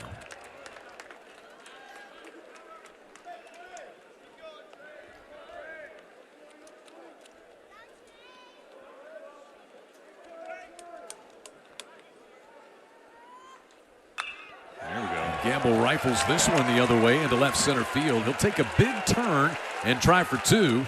He'll get there. Sorrell, the center fielder, fielded it, then had to kind of pivot. And Trey Gamble has a one-out double for Oklahoma in the 6th. Yeah, that ball's just up. See, just like Mercurius, up bell high, and Gamble does a good job. Stay behind the ball, driving it into left center. Gamble was the last guy to get a hit off of Moss. That was all the way back in the first inning. So this is the Sooners' first hit since then. And here's Dayton LaChance, 0 for 2 with a pop-up to short and a strikeout today. Hacking at a big sweeping breaking pitch there.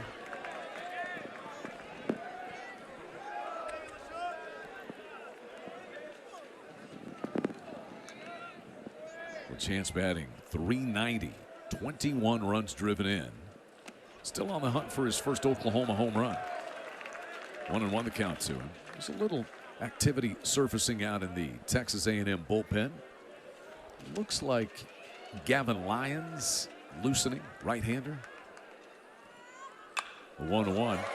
Hit to straightaway center field. Sorrell to the warning track, reaches up and has it just shy of the fence.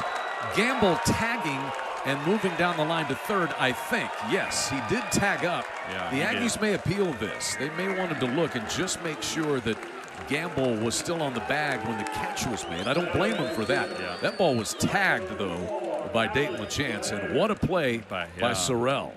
Yeah, Caden Sorrell gets up against the wall, jumps, and makes the catch. Caught it right up there against the line, looked like. We really couldn't tell from that view whether or not Gamble was tagged. He seems pretty certain that he was. Yeah, it looked like he was. I was kind of watching him.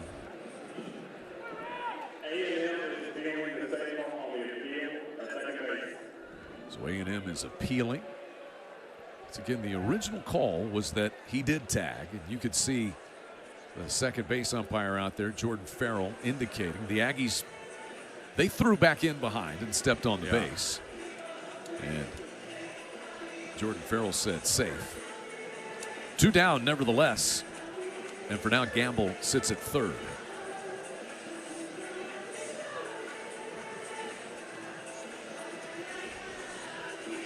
So they'll look at the timing on the play, just make sure that he did not leave before Sorrell had it. The centralized SEC Review Center having a look at it. Looks like here's the Hawkeye feed. Yeah, he's ball on and the glove bag right there.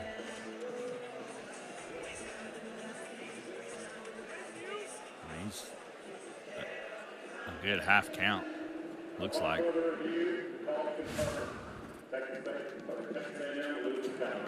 So the Aggies lose a challenge there. Gamble is indeed safe at third. And to be honest with you, if you're not for sure about it, I'm not sure why you even challenge there. You have 2 outs. It'd be different if it was a runner at third, less than 2 outs, you know, where you have several different ways you could score. Sometimes, you know, your players seem so sure that it's going to be overturned. You go, all right, I'll trust my guys out there. Not that that's what necessarily happened, but it does. First pitch swinging as Alec Blair comes up empty. Blair is 0 for 2 after 2 hits in last night's game. Shift is on toward the first base side.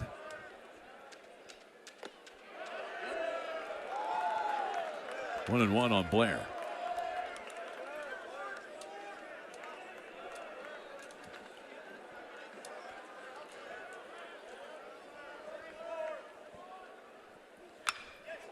In the air toward right field. Keel is back. He's to the warning track, and this ball is gone. It's a 2-run home run for Alec Blair, and Oklahoma shaves the deficit in half. Alec Blair touches one off. Gamble scores ahead of him. And it's a 6-4 ball game in favor of A&M. And that's the first Sooner home run for Alec Blair. Congratulations, young man. What I was saying, the wind has picked up to about 20 miles an hour, and he got that good. That ball's middle in. He keeps his hands in. You can see it right there. Pulls his hands in, gets the barrel to it.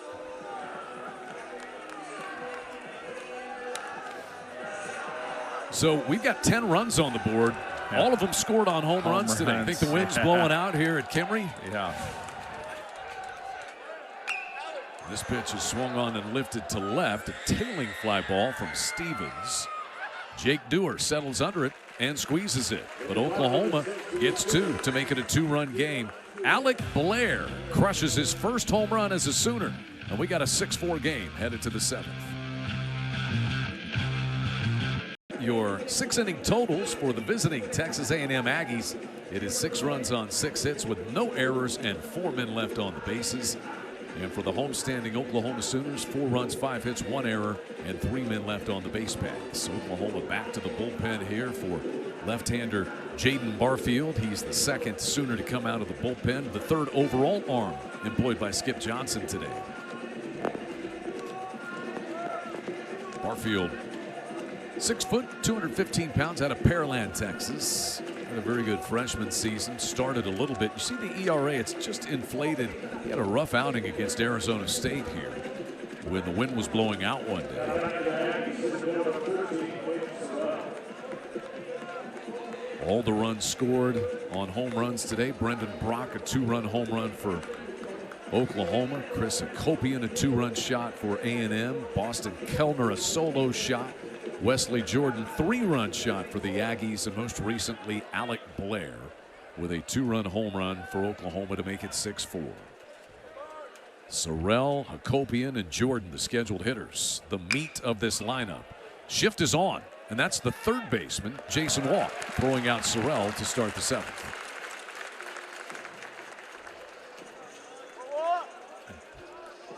Not bad so far. 1 pitch, 1 out. Barfield, not overpowering, crafty left-hander with maybe a little sneaky velocity.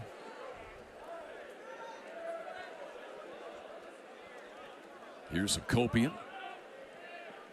Homered in the 3rd, walked and scored on Jordan's home run in the 5th. Shift is on the other way for the Sooners. Yeah, just swing it back over to the other side. He'll swing and gate back and forth.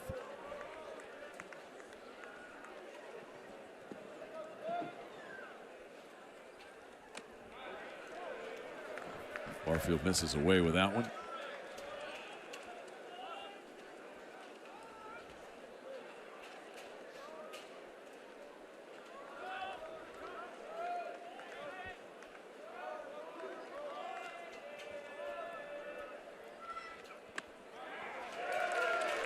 One pitch is in there to Chris Hakopian, playing just his 5th game of the year.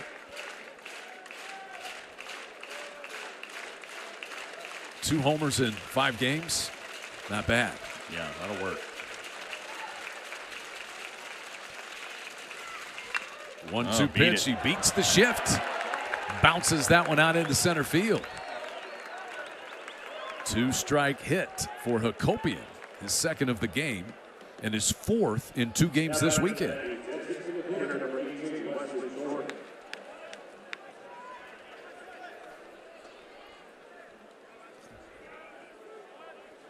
That'll bring in Jordan, who hit a 3-run home run his last time.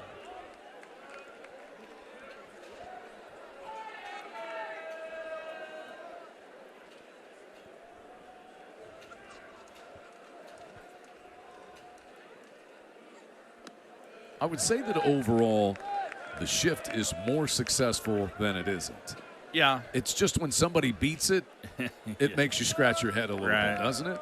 Yeah, for sure. It's obviously the numbers are there or they wouldn't do it, but it's one of those deals too, especially when it's a left-hander and they're swung all the way over. There's nobody at 3rd.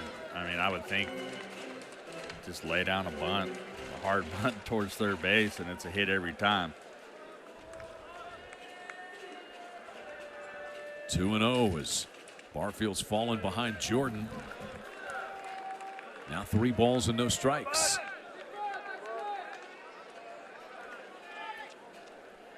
Oh, the walks. 2 of the Aggies' 6 runs have scored by guys who walked. Another on an error. Game of mistakes, Skip Johnson says. It's a game of failure. There's a strike. 3-1. Definitely have to have some wherewithal to play this game.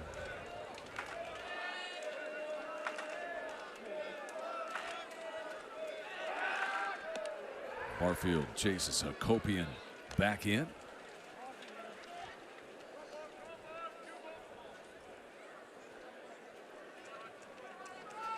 We'll see how much longer Moss can go for the Aggies. He's thrown 91 pitches. Yeah.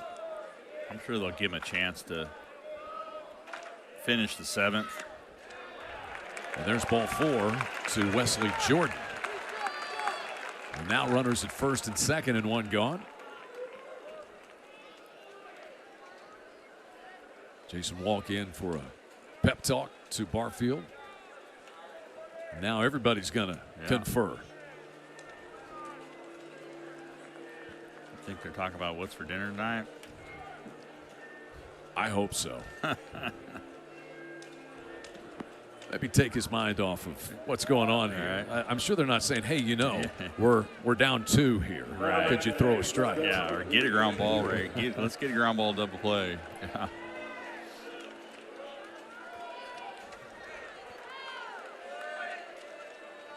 Here's Dewar, 1 out of 3. Had a base hit back in the second.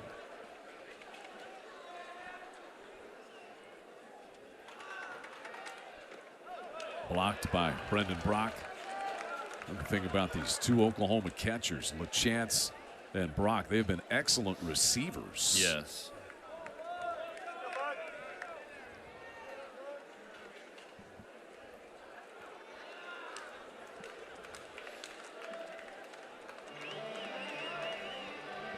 And now Skip Johnson's going to make the change. He didn't call for it yet. He is not. Maybe it's not a change. Maybe he's just giving him time to throw a few more pitches down there. Cannot tell who that is. Yeah, the light pole's in the way. Could we have that light pole moved? It's interesting. Oklahoma started out with their bullpen out in right field this year with the new, but that's a long ways away from the clubhouse. Right. Right field over to the third base line. So they flip-flopped that after the opening weekend. And the new training room and facilities are going to go over down the first baseline. Right. So things will get all shifted around once that's complete. So no change here. Skip back to the dugout. And Barfield ready with a 1-0 to Jake Dewar.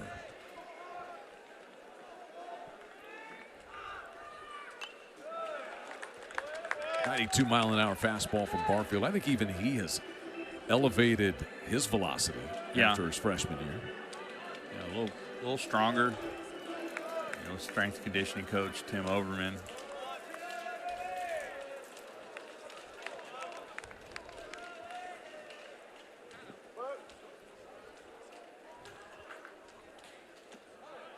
I think Skip might have wanted to leave him in just for the left-on-left matchup.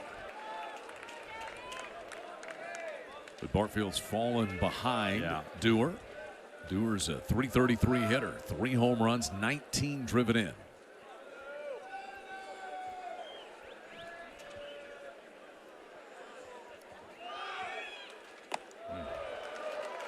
And now in danger of loading him up.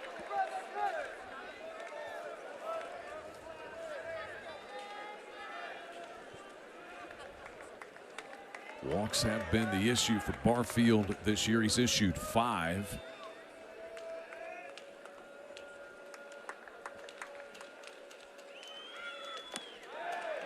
Comes back with strike 2.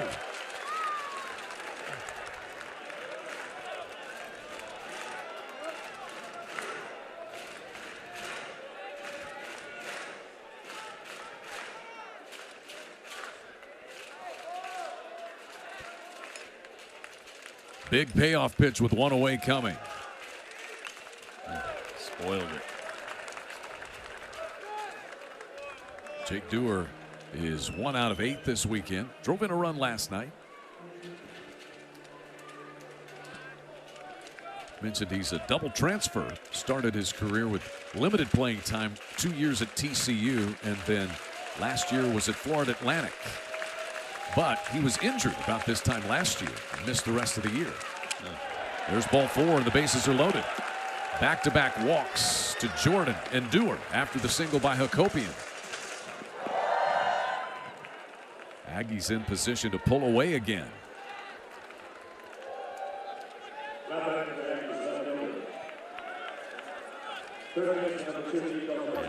Here's Nico Partita. Here comes the change. And Skip Johnson headed back to the bullpen, this time for a right-hander. Tough outing for Barfield. A base hit and 2 walks, and he will leave with 3 men on the bases. Sooners turn to their 4th arm of the day, and it's going to be Mason Bixby. You want to see some velocity? Yeah. Watch this guy when he comes in, which he will when we come back to Kimry Family Stadium. Aggies have been on top here much of the day. And here's Mason Bixby, 6'7", 240, junior from San Antonio, Texas. And he's a transfer from TCU.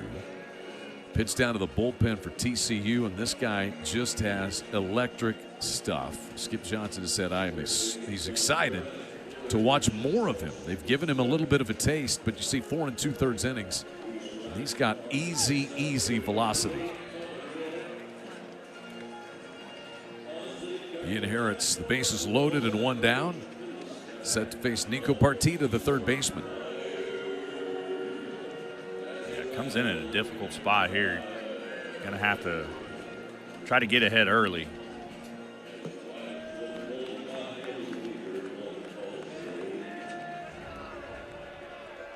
Nico Partita's 1 for 3 today. Base hit back in the 2nd. He's also struck out and grounded out. Ground ball to short. Camden Johnson to Branch for 1. And how about a 6-4-3 double play on the very first pitch thrown by Mason Bixby? It's Oklahoma's 2nd double play turn today. And it stays 6-4 as we hit the 7th inning stretch.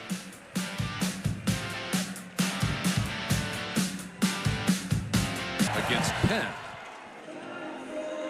And he's back out there to start the bottom of the 7th inning. The junior right-hander.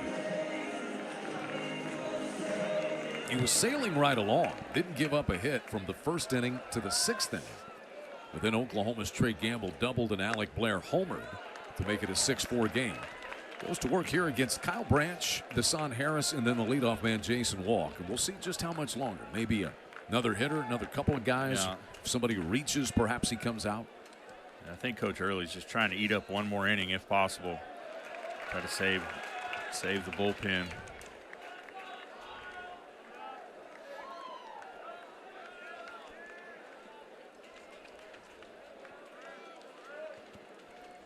Branch is 0 for 1. He's fly to right field and been hit by pitch today.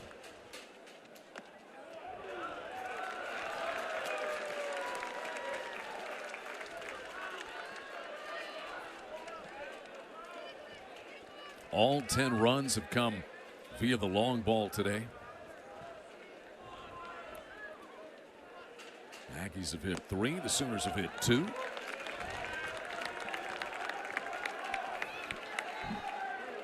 Oklahoma hit 2 home runs last night. 2 balls and 2 strikes here to Branch.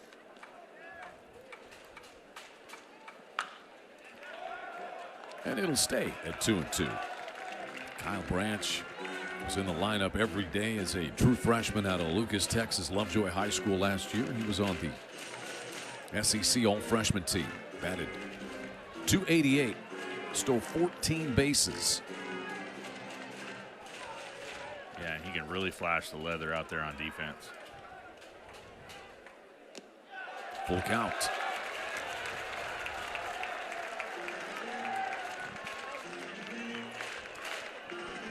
Moss has only issued 2 walks. He struck out 6.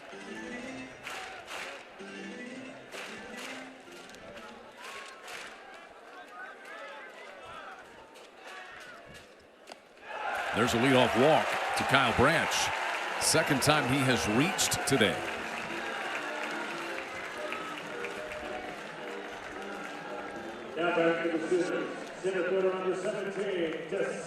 Here's Deshaun Harris, the Oklahoma center fielder.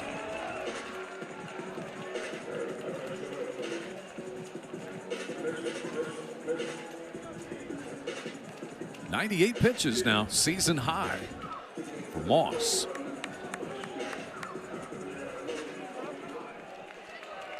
And that may do it. That's going to be it, I think. So Michael Early is going to come out. Typically, if it's only a talk, then we will see Jason Kelly. Yeah. And Michael Early has motioned to the bullpen. What an outing, though. Think about having to use 5 guys out of the pen yesterday to get Moss into the 7th inning. I think it's a well-deserved round of applause from the Aggies fans who are just above the first base dugout. Texas A&M to the bullpen for the first time for Ethan Darden when we return to Norman. He pitches 6+. He gives 5 hits, 4 runs, all earned, 3 walks and 6 strikeouts. Cannot be the loser and stands to pick up the win. This Weston Moss as he gives way to Darden. And Oklahoma's going to pinch hit here in the number 9 spot. They'll send Gerardo Prado to the plate for Deshaun Harris.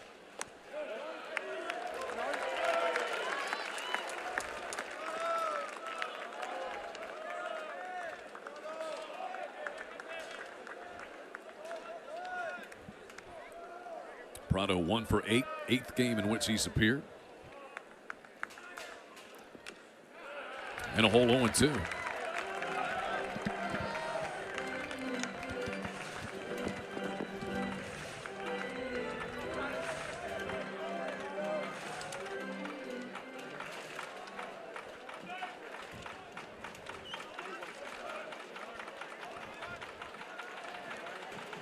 Ethan Darden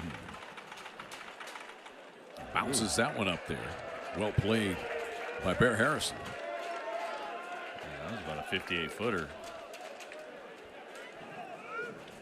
How cautious would you be at first base with Branch, who runs very well, but you're down 2 runs? Yeah, it's kind of a catch-22, you know. Got nobody out. You'd like to stay out of a double play by getting him going. With a left-hander on the mound,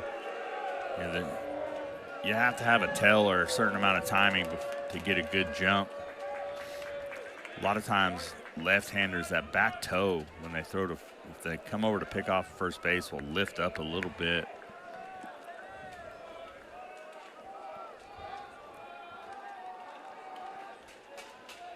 Prado takes a breaking pitch outside. The chess match really begins when you get to the 7th. Yeah. Bullpen guys and pinch hitters. Yeah.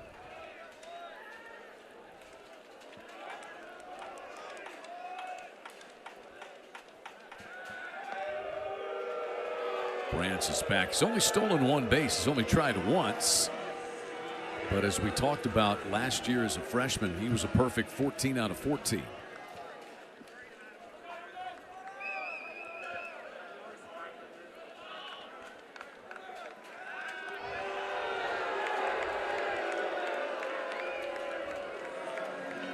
Fans a little impatient.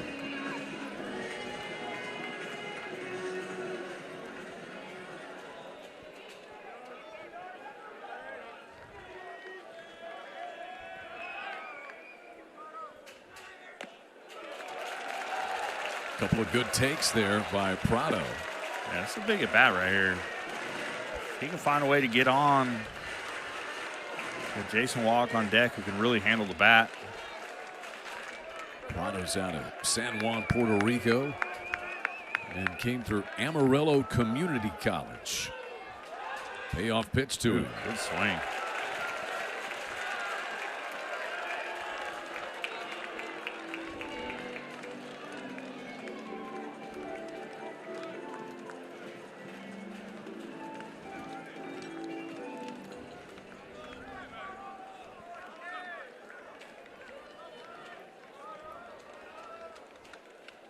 Darden with another 3-2. Good take. And Prado works his way aboard. It is back-to-back walks, and the tying run is aboard for Oklahoma here in the 7th inning.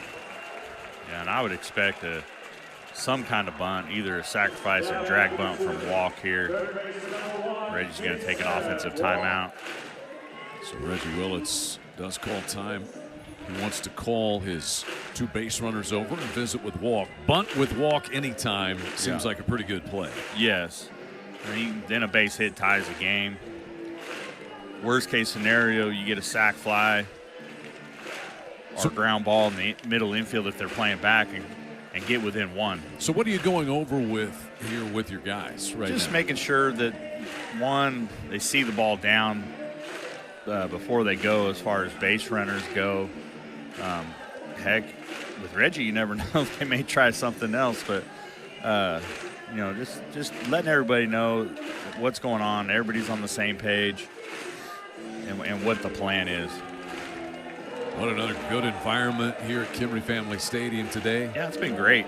Skip Johnson has really talked about it and thanked the fans who have attended. Last year had great attendance throughout the SEC. But to be a winning program in the SEC, you got to have people show up, right, Rich? You've been into many of the venues as a player and a coach. Yeah, it helps when you have butts in the seats, so to say. But the fan base has grown, and with the changes and everything else, people are showing up, and it's a great thing for Sooner baseball. Walk shows bunt, and a breaking pitch misses away. Jason Walk 0 for 3 today with a couple of strikeouts. And here you're going to bunt here. You want to try to make that third baseman vacate, field the ball. That way his only plays at first base, and both runners are able to move up. Walk good bunts. bunt. That's a hit. Indeed. It's a bunt base hit for Walk. And if you were Walk, would you do that about 3 times a game? I would if I ran like that. I was a pretty good drag bunter myself, but that guy's probably 3 times faster than I was. You see it right here. He just gets it on the end of the bat, deadens a perfect on the line. Bear Harrison gets out there and tries to make a play on it, but he just runs too good. And a wise choice not to try to throw it. Yeah, because a lot of times you multiply the mistake by throwing the ball down the line, then 2-run score for sure. So the bases are loaded full of Sooners. Nobody out, and the meat of the order set to come to the plate. The number 2 batter, Camden Johnson, takes low and away. He's 1 for 3 today, doubled and scored on Brendan Brock's home run in the first. Yeah, in this situation as a hitter, you're looking to hit early in the count, especially after you get an off-speed pitch for a ball right there. Camden Johnson had 2 hits last night. 2-0, no place to put him. Yeah. 1 pitch, 1 spot as a hitter. Expect it to be there and expect to hit it. And now the Aggies pitching coach Jason Kelly will come out to try to settle down Ethan Darden. He's come from the pen, giving up a walk and a bunt base hit. Oh, the wheels are spinning. Yeah.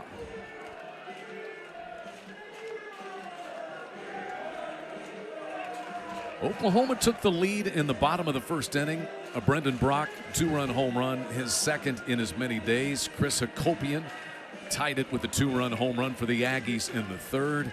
And then Texas A&M launched 2 home runs in the fifth. Boston Kellner, solo shot. Wesley Jordan, a 3-run blast. And most recently, it was Oklahoma's Alec Blair with a home run in the bottom of the 6th inning. 2-run shot to make it a 6-4 ball game. This could get interesting here. Behind in the count, 2-0. He's got to come with a strike. You would think a fastball.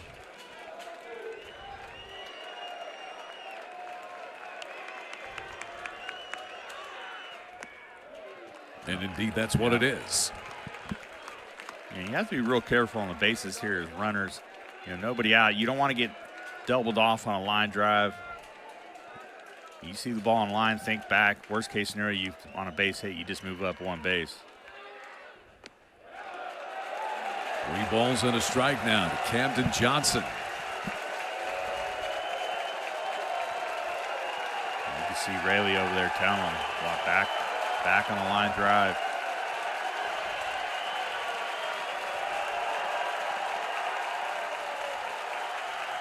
Ball four, and it's a one-run game. Kyle Branch walked to start the inning. He walks home here to make it a one-run lead for the Aggies.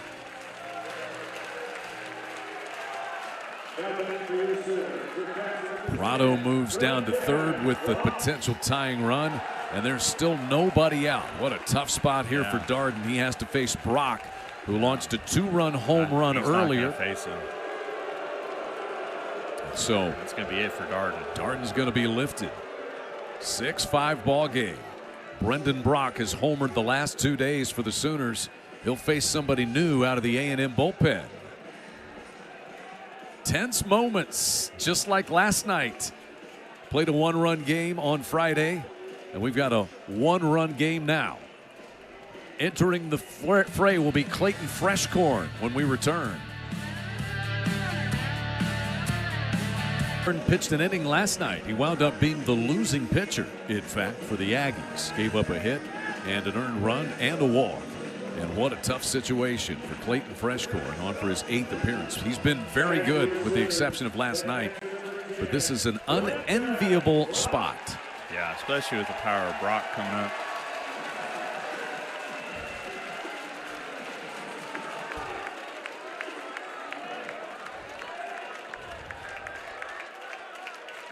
Bases loaded full of Sooners, nobody out. Brock takes, and Freshcorn deals a strike. He's a McLennan Community College transfer. They can use him in many different situations. Just hasn't pitched a whole lot. He's gotten into games and gotten people out quickly. Brendan Brock, the hottest Oklahoma hitter right now. And Freshcorn with 2 strikes. Off-speed action right there for a strike. Yeah, 2 quick strikes. Worst case scenario, you hit a ground ball to short or second here. Even if it's a double play, you tie the game. Here's the 0-2.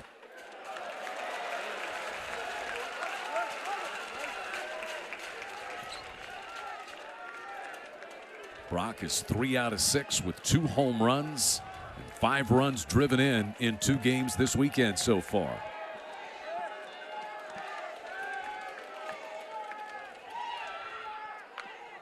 A roller on the infield. That's a hit too, maybe. Oh, the play is at the plate. Sliding in but put out is Prado. And that was well done coming in to make that play by Grahovac. Yeah, great play by Grahovac there. That's his only play. Nobody was covering first.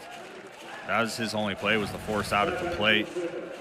You see him come get it right here. Very nice play.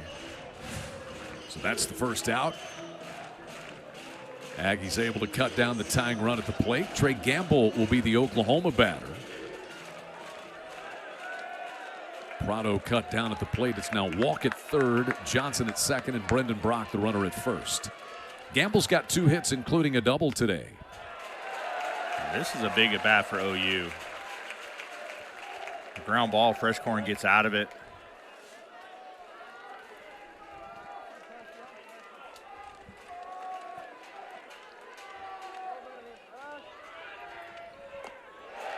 And 2-0 to Gamble. As patient a hitter as you will find in college baseball.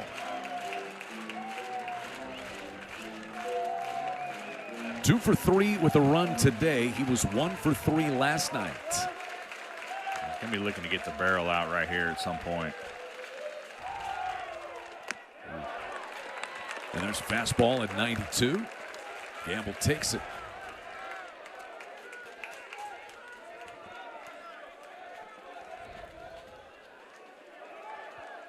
Oklahoma has gotten a run on a bases-loaded walk. And now 3-1, in danger of another bases-loaded walk. So strange. The Aggies do not walk many. As we said, coming into this series, they led the country in fewest walks per 9 innings. But 3 walks here in the 7th inning, pushing across a run. Ooh. Now full count on Gamble. Big swing there from Gamble.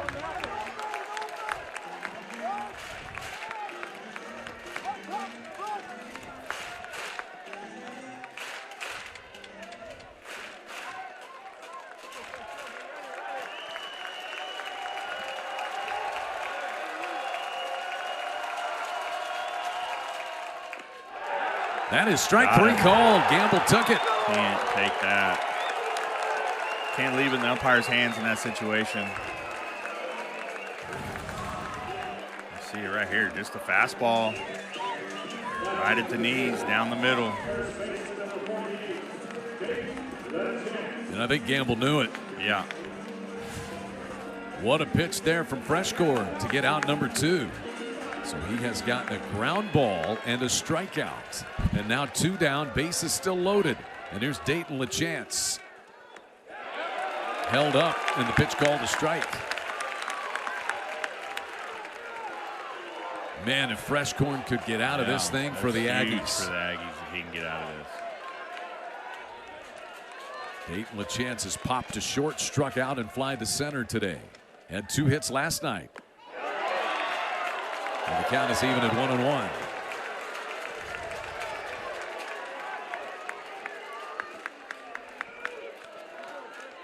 Oklahoma had a run across with the bases loaded and nobody out.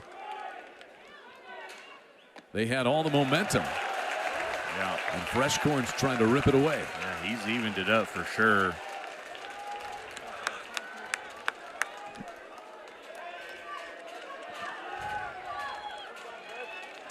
Now a 2-1 count to the Oklahoma first baseman.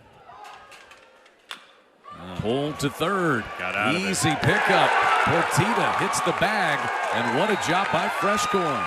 In from the pen, gets 3 straight outs, and keeps the Aggies lead at 1, headed to the 8th.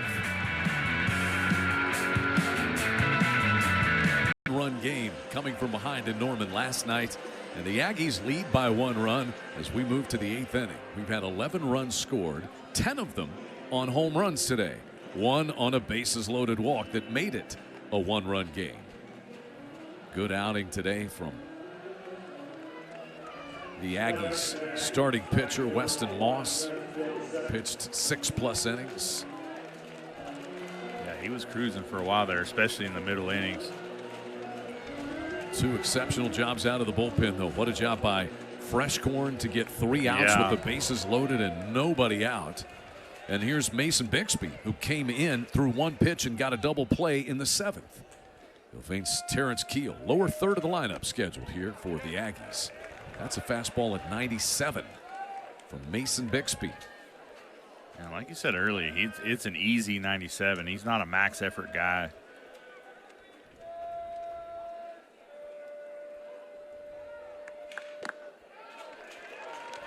But 2 97-mile-an-hour fastballs have missed to Keel, who walked back in the 6th. Keel doubled in the 4th.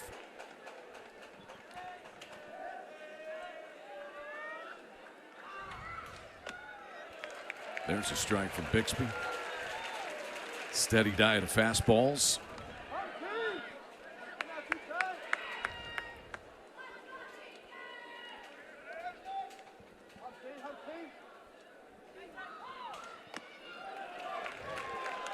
Three and 1.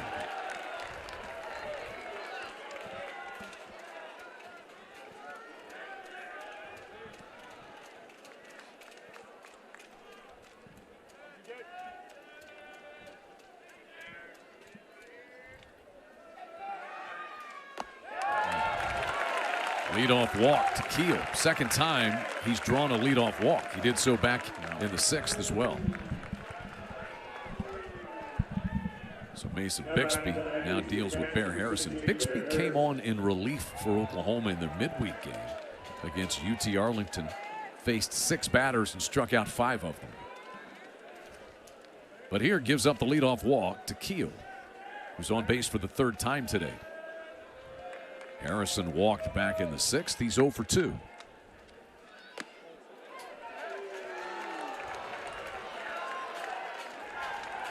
going to have to find the strike zone. There's nobody down in the pen right now.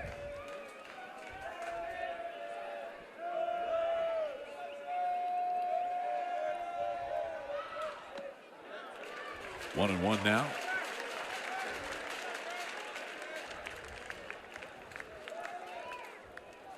Bear Harrison batting .237, 2 home runs, 5 driven in on the year. Drove in one of those last night with the double.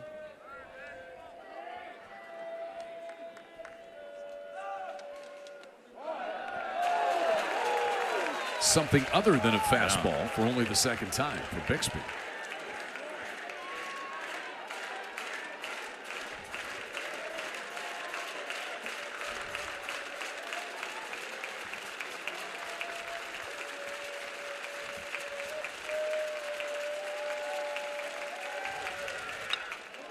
It's sharply foul.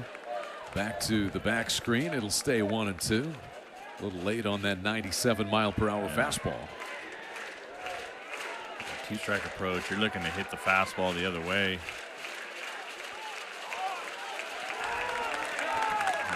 Balk. Must have been a balk. So down to second goes Keel. Potentially very important. Yeah. Man in scoring position with nobody out here for the Aggies. Yeah, and all Bear Harrison has to do is hit a ball to the right side.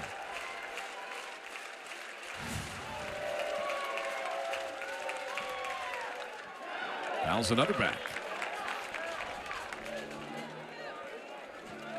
Same two teams will wrap up this series. 2 o'clock tomorrow is first pitch. We will see if A&M or Oklahoma wins this series tomorrow. Hanging in the balance is game number 2. Sooners won the first game last night. And there's ball 2 downstairs.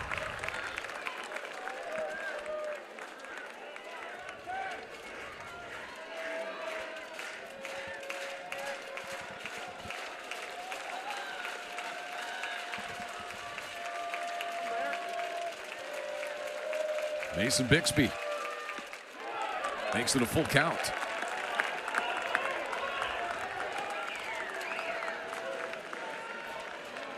Four Oklahoma pitchers today.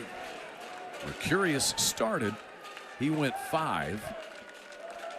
Then Hensley, Barfield, and now Mason Bixby.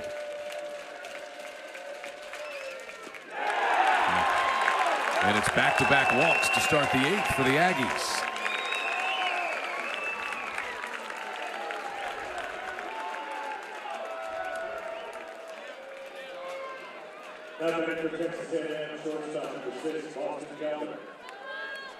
Oklahoma has issued 8 walks today after 11 yesterday.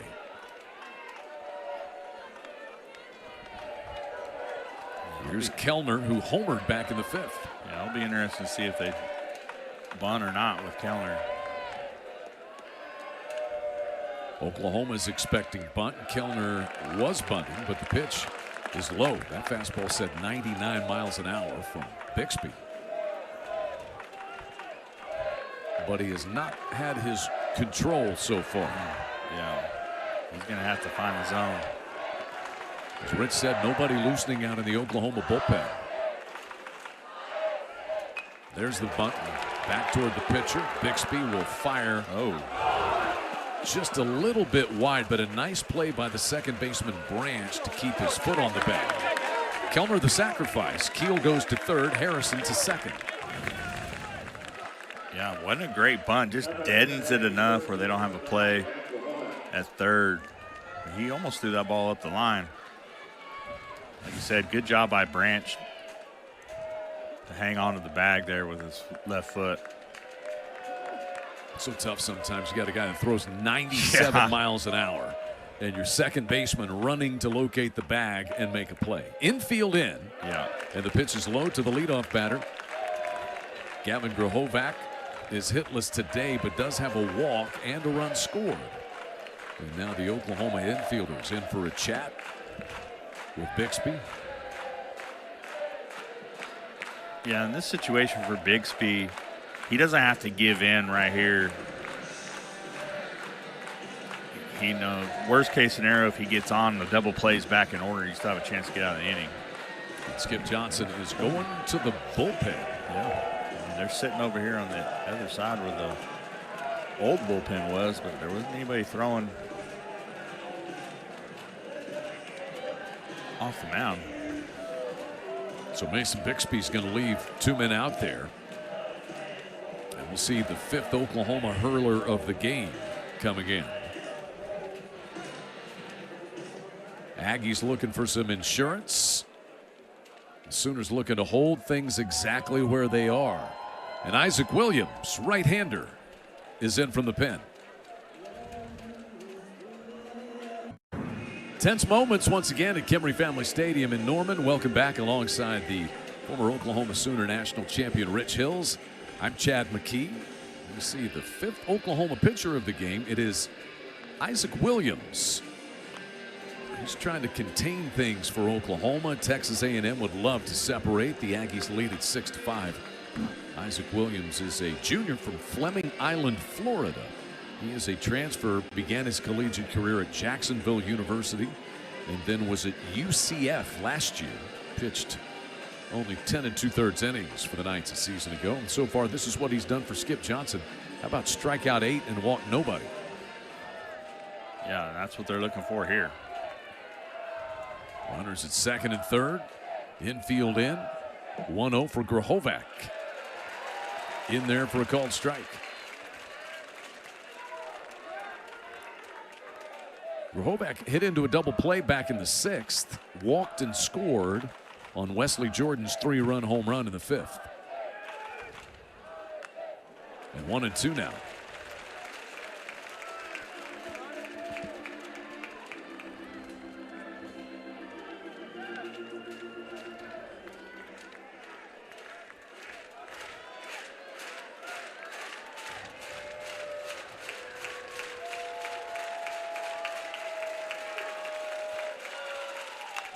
This one lifted foul down the right field line. Let it go if it's foul. And that will fade on out of play.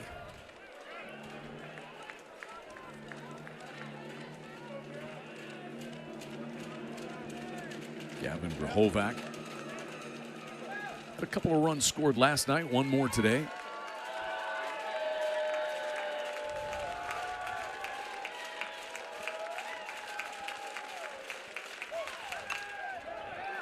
And sends another one foul and out of play.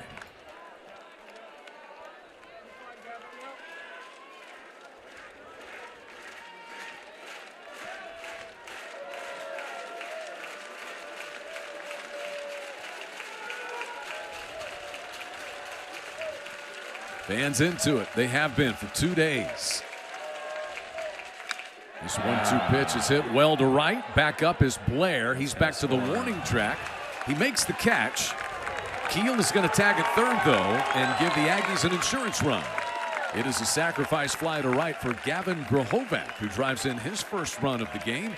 And it's 7-5. Texas A&M in the 8th. 2 gone now.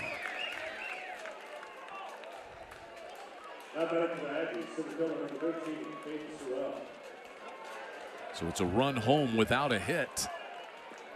Yeah, that's a good at bat by Grahovac.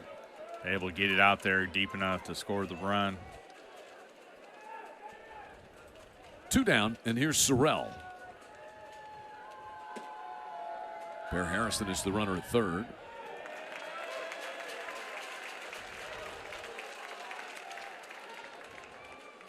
Little more insurance for that A&M bullpen. Here's the day for Caden Sorrell so far. 2 strikeouts, 0 for 4, and 0 for 8 on the weekend. 1-1 the count to him. Sorrell came in batting .407 with 8 home runs and 28 runs driven in. Oklahoma has done well against him so far.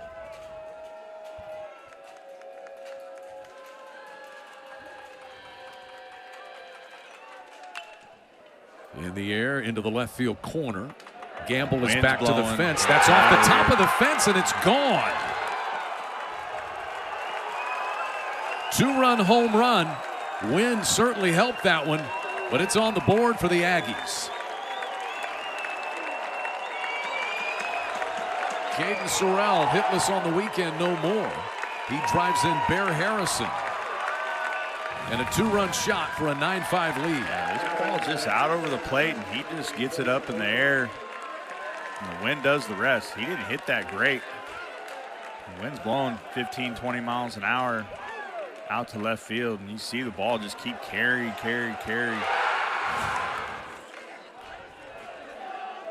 Fourth home run of the day for Texas A&M. And the lead is back out to 4, as it was when it was 6-2. Bases are empty, 2 gone. And here's Hakopian, who homered in the 3rd.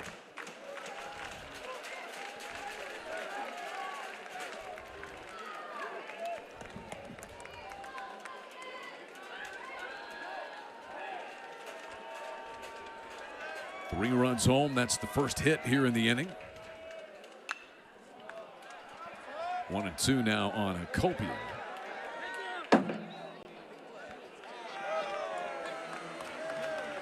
Hakopian has been on 3 times today, 5 times in the series.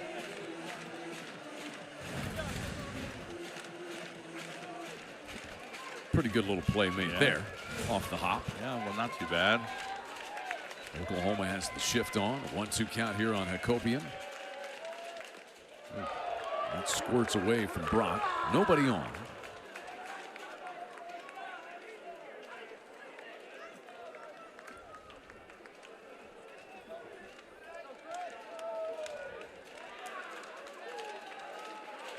It's the first home run that Isaac Williams has given up this year.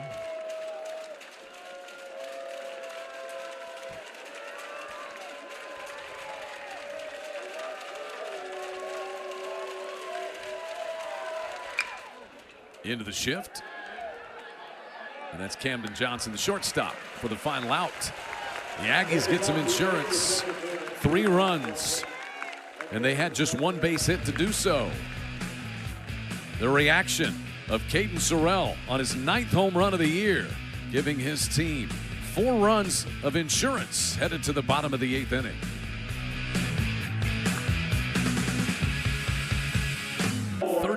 On the season, the latest a 2-run shot from Caden Sorrell, his 9th home run of the year. He's driven in 30 runs to help power this Texas A&M attack, and the 3 runs have broken this one open just a bit. Oklahoma back to the bats here with the guy who homered his last time up. That is Alec Blair, the freshman. His first collegiate home run came with Trey Gamble aboard in the 6th inning. And it got Oklahoma back to within 6-5.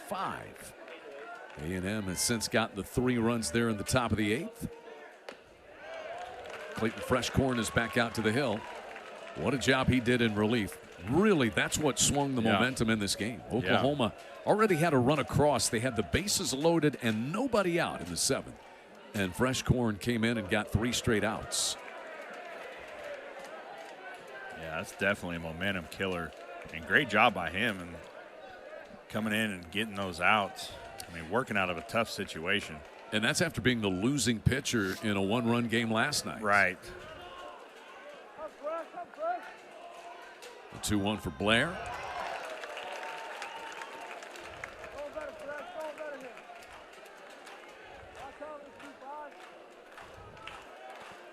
Alec Blair's got 3 hits on the weekend.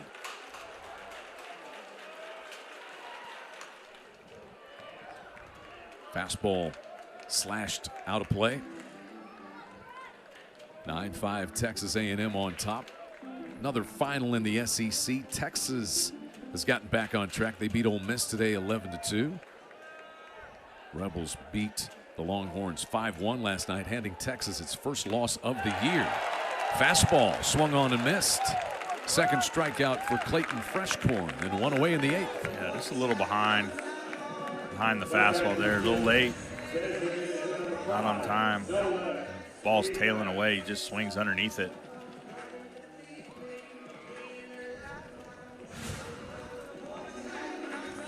Eight strikeouts now for A&M pitching. They've issued 5 walks. And here's Nolan Stevens, 0 for 2 today with a walk.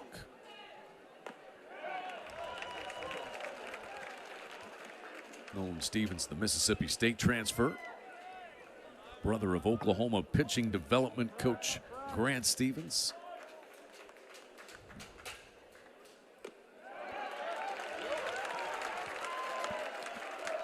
And 0-2 now.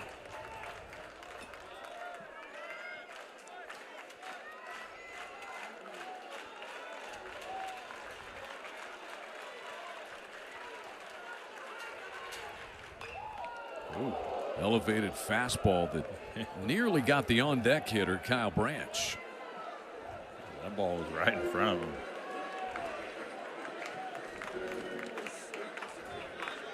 Nothing that he could do over there. No.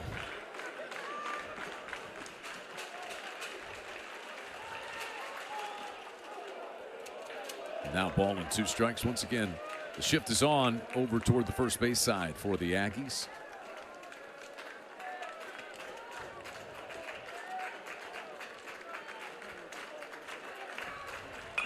Bouncing ball backhanded by Freshcorn. He'll run it halfway. Toss to Grahovac for the second out. 5 up and 5 down out of the pen for Freshcorn. Yeah, he's been good. Got in on Nolan Stevens there. Got in on his hands. Just a one hopper back to Freshcorn. Able to get the easy out over at first. Here is Kyle Branch. Base is empty and 2 down.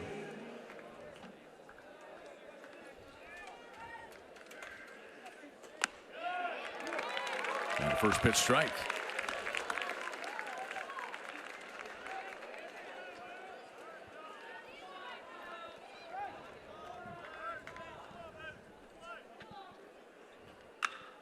Slices this one down the right field line. Keel won't reach it. Branch is going to motor towards second base. The throw will not be in time. And so Kyle Branch with a 2-out double in the 8th for the Sooners to give them some life.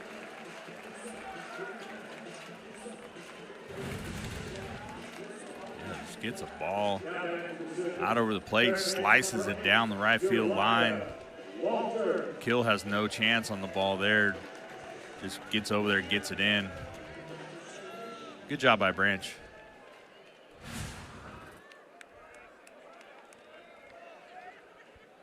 Uriah Walters is now going to pinch hit here for the Sooners in the number 9 spot where Gerardo Prado last batted and where Desan Harris began the game.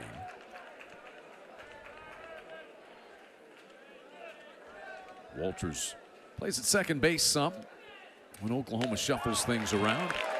And Freshcorn says, I don't care who it is, I'm going to throw a strike. That's what he has done. That's exactly what he has done. He's just been filling it up ever since he took the mound. Kyle Branch, that was double number 2 on the season for him. 1-2 on Walters.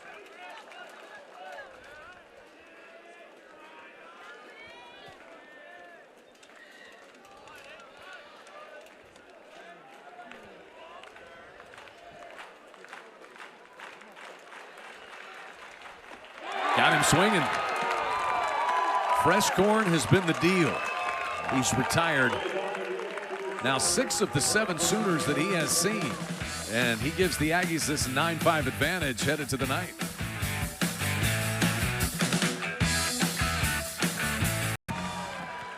And Oklahoma turned into the bullpen. This is the 5th arm out of the bullpen today. The 6th overall. It is sophomore Trent Collier out of Prosper, Texas.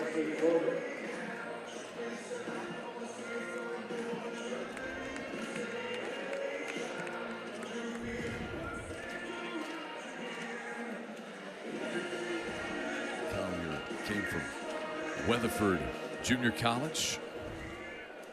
First season as a Sooner for him. He'll have to deal with the heart of the order, 4, 5, and 6. Wesley Jordan, Jake Dewar, and Nico Partita.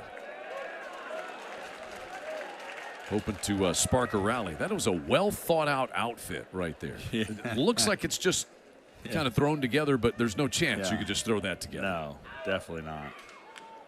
0-1 is kind of squibbed foul here by Wesley Jordan, who crashed a 3-run home run as part of a 2-homer inning in the 5th. Kellner led off with a solo home run, and then Jordan hit the 3-run blast. At the time, it gave the Aggies their first 4-run lead, made it 6-2. Chased a high fastball, got him swinging. Did Collier. Yeah. Just fastball, elevated fastball. Jordan's not able to catch up with it. He's that ball up and away. It's a tough pitch to hit. best case scenario, you're able to flare that into right field. Strikeout number 8 for Oklahoma pitching. They've also issued 8 walks in this game, issued 11 yesterday.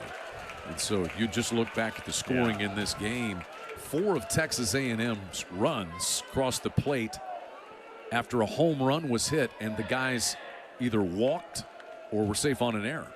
It's 4 free runners that were given. That's fair. Inside the bag off the bat of Dewar. He's going to motor into second base with his second hit of the ball game and his 4th this weekend. It is a 1-out double down the left field line by Dewar. Yeah, that ball just rode in on him. He stayed inside the ball, was able to keep it fair. See it right here. This ball gets in. He just slices it right down the line. Just inside the bag. And then you can do with that defensively.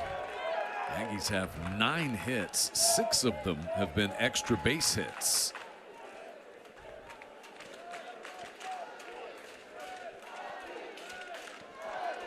Here is Nico Partita. 1 for 4 today, just as he was last night.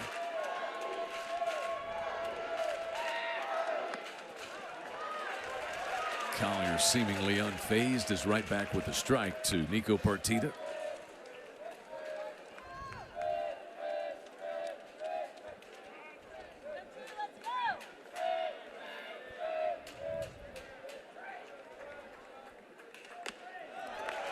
And 0-2 now. Yeah.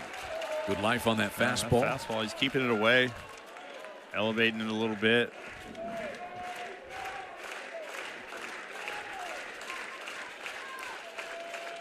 See pinch runner Travis Chestnut out there for Dewar. And strike 3. 2 strikeouts in the inning for Trent Collier.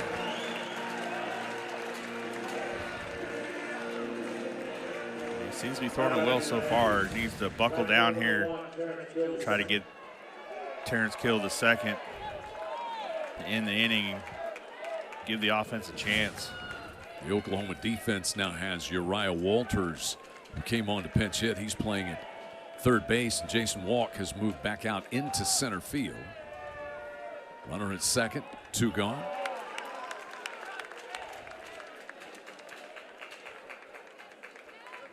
Keel's had a good game. 2 walks and a double today.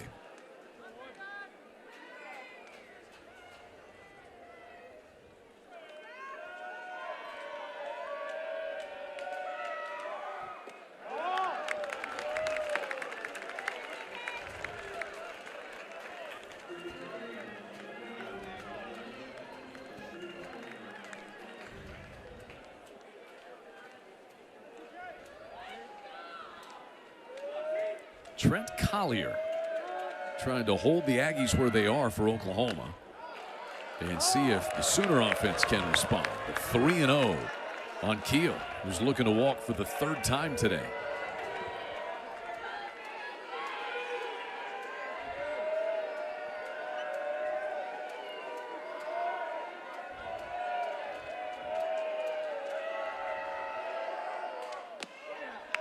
And it's ball 4 down and in, a 4-pitch walk. And indeed, Keel has walked for the 3rd time. I mean, nobody really hurt there. So Bear Harrison will be the batter, and he's walked twice today. You just got to get back in the zone, find a way to get out of this inning.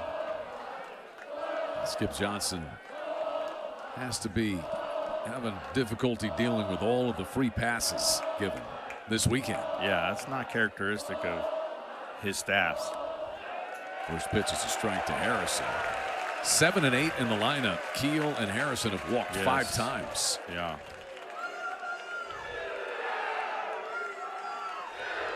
Cannot defend walks and home runs. And Aggies have had a bunch of them today.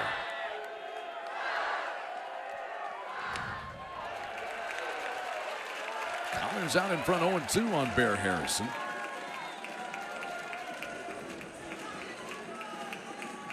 Oklahoma will have the top of the lineup in the bottom of the 9th inning.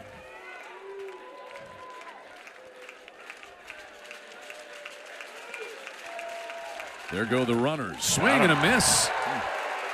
So Collier strikes out the side. He gives up a double and a walk, but no runs. 9-5 Aggies with the Sooners down to their final 3 outs when we return to Norman. In this series at a game apiece with game 3 tomorrow at 2 o'clock. Oklahoma 5 runs, 7 hits, an error, and 7 men left. Texas A&M 9 runs, 9 hits, no errors again today, and they have stranded 8. And they have ridden the arm of Clayton Freshcorn for the last 2 innings. He faces the top of the Oklahoma lineup, Jason Walk. Freshcorn came in once again. Oklahoma had cut it to a 1-run game, had the bases loaded and 1 out, and he has retired 6 of 7 batters since he came in. Walk drives this one into the left field corner. A diving attempt there by, hope he's all right, Keel, who's out in left. He goes crashing into the wall out there. He seems to be okay. What an effort, though. Yeah, the ball tipped off his glove. Was it in fair or foul ground? Walk is not sure.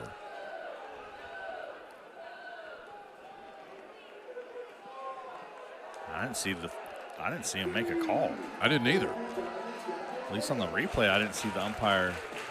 So Walk is coming back to the plate as though it's a foul ball. Yeah. There's been some kind of nonchalant calls, would you say? Usually they're, emphatic on close calls like that. Hands up right away. I'll tell you what, that one was kind of tough to tell. Yes. But you still kind of need an emphatic call, as you said. So Keel is out in left, and Walk hits a ground ball to the shortstop, Kellner. 1 down. Keel is in left. Dewar has moved from center field over to right field. And now out in center is Chestnut, who pinch ran for Dewar. Yeah.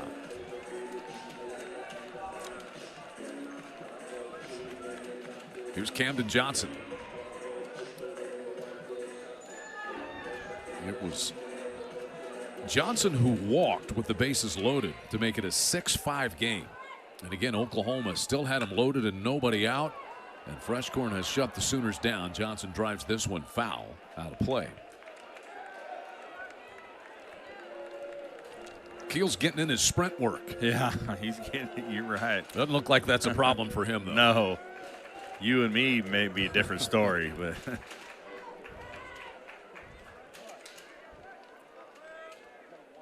Oh, 1.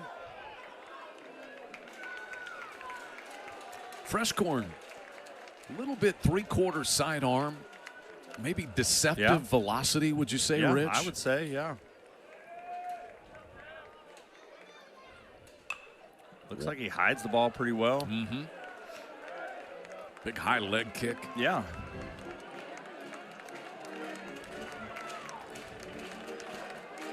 One and two here on Camden Johnson. He doubled and scored on Brendan Brock's 2-run home run in the first.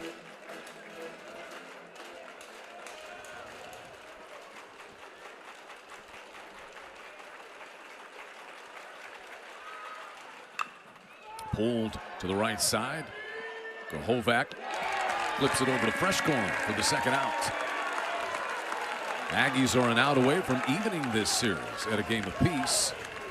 Sooners scored first, 2-run home run by Brock in the first. Gohovac answered with a 2-run home run in the third. Then it was Kellner giving the Aggies the lead at 3-2. They haven't trailed since. Jordan hit a 3-run blast in the fifth as well. It was 6-2.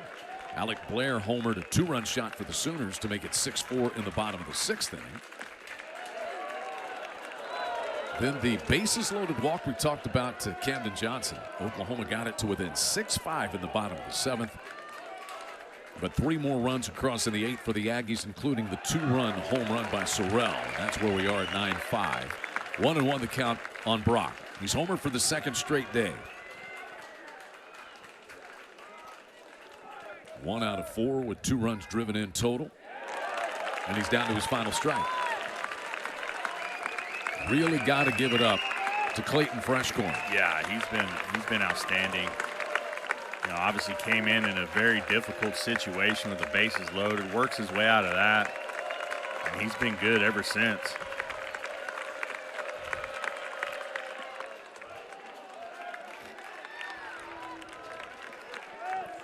Freshcorn has retired 8 of the 9 batters that he has faced.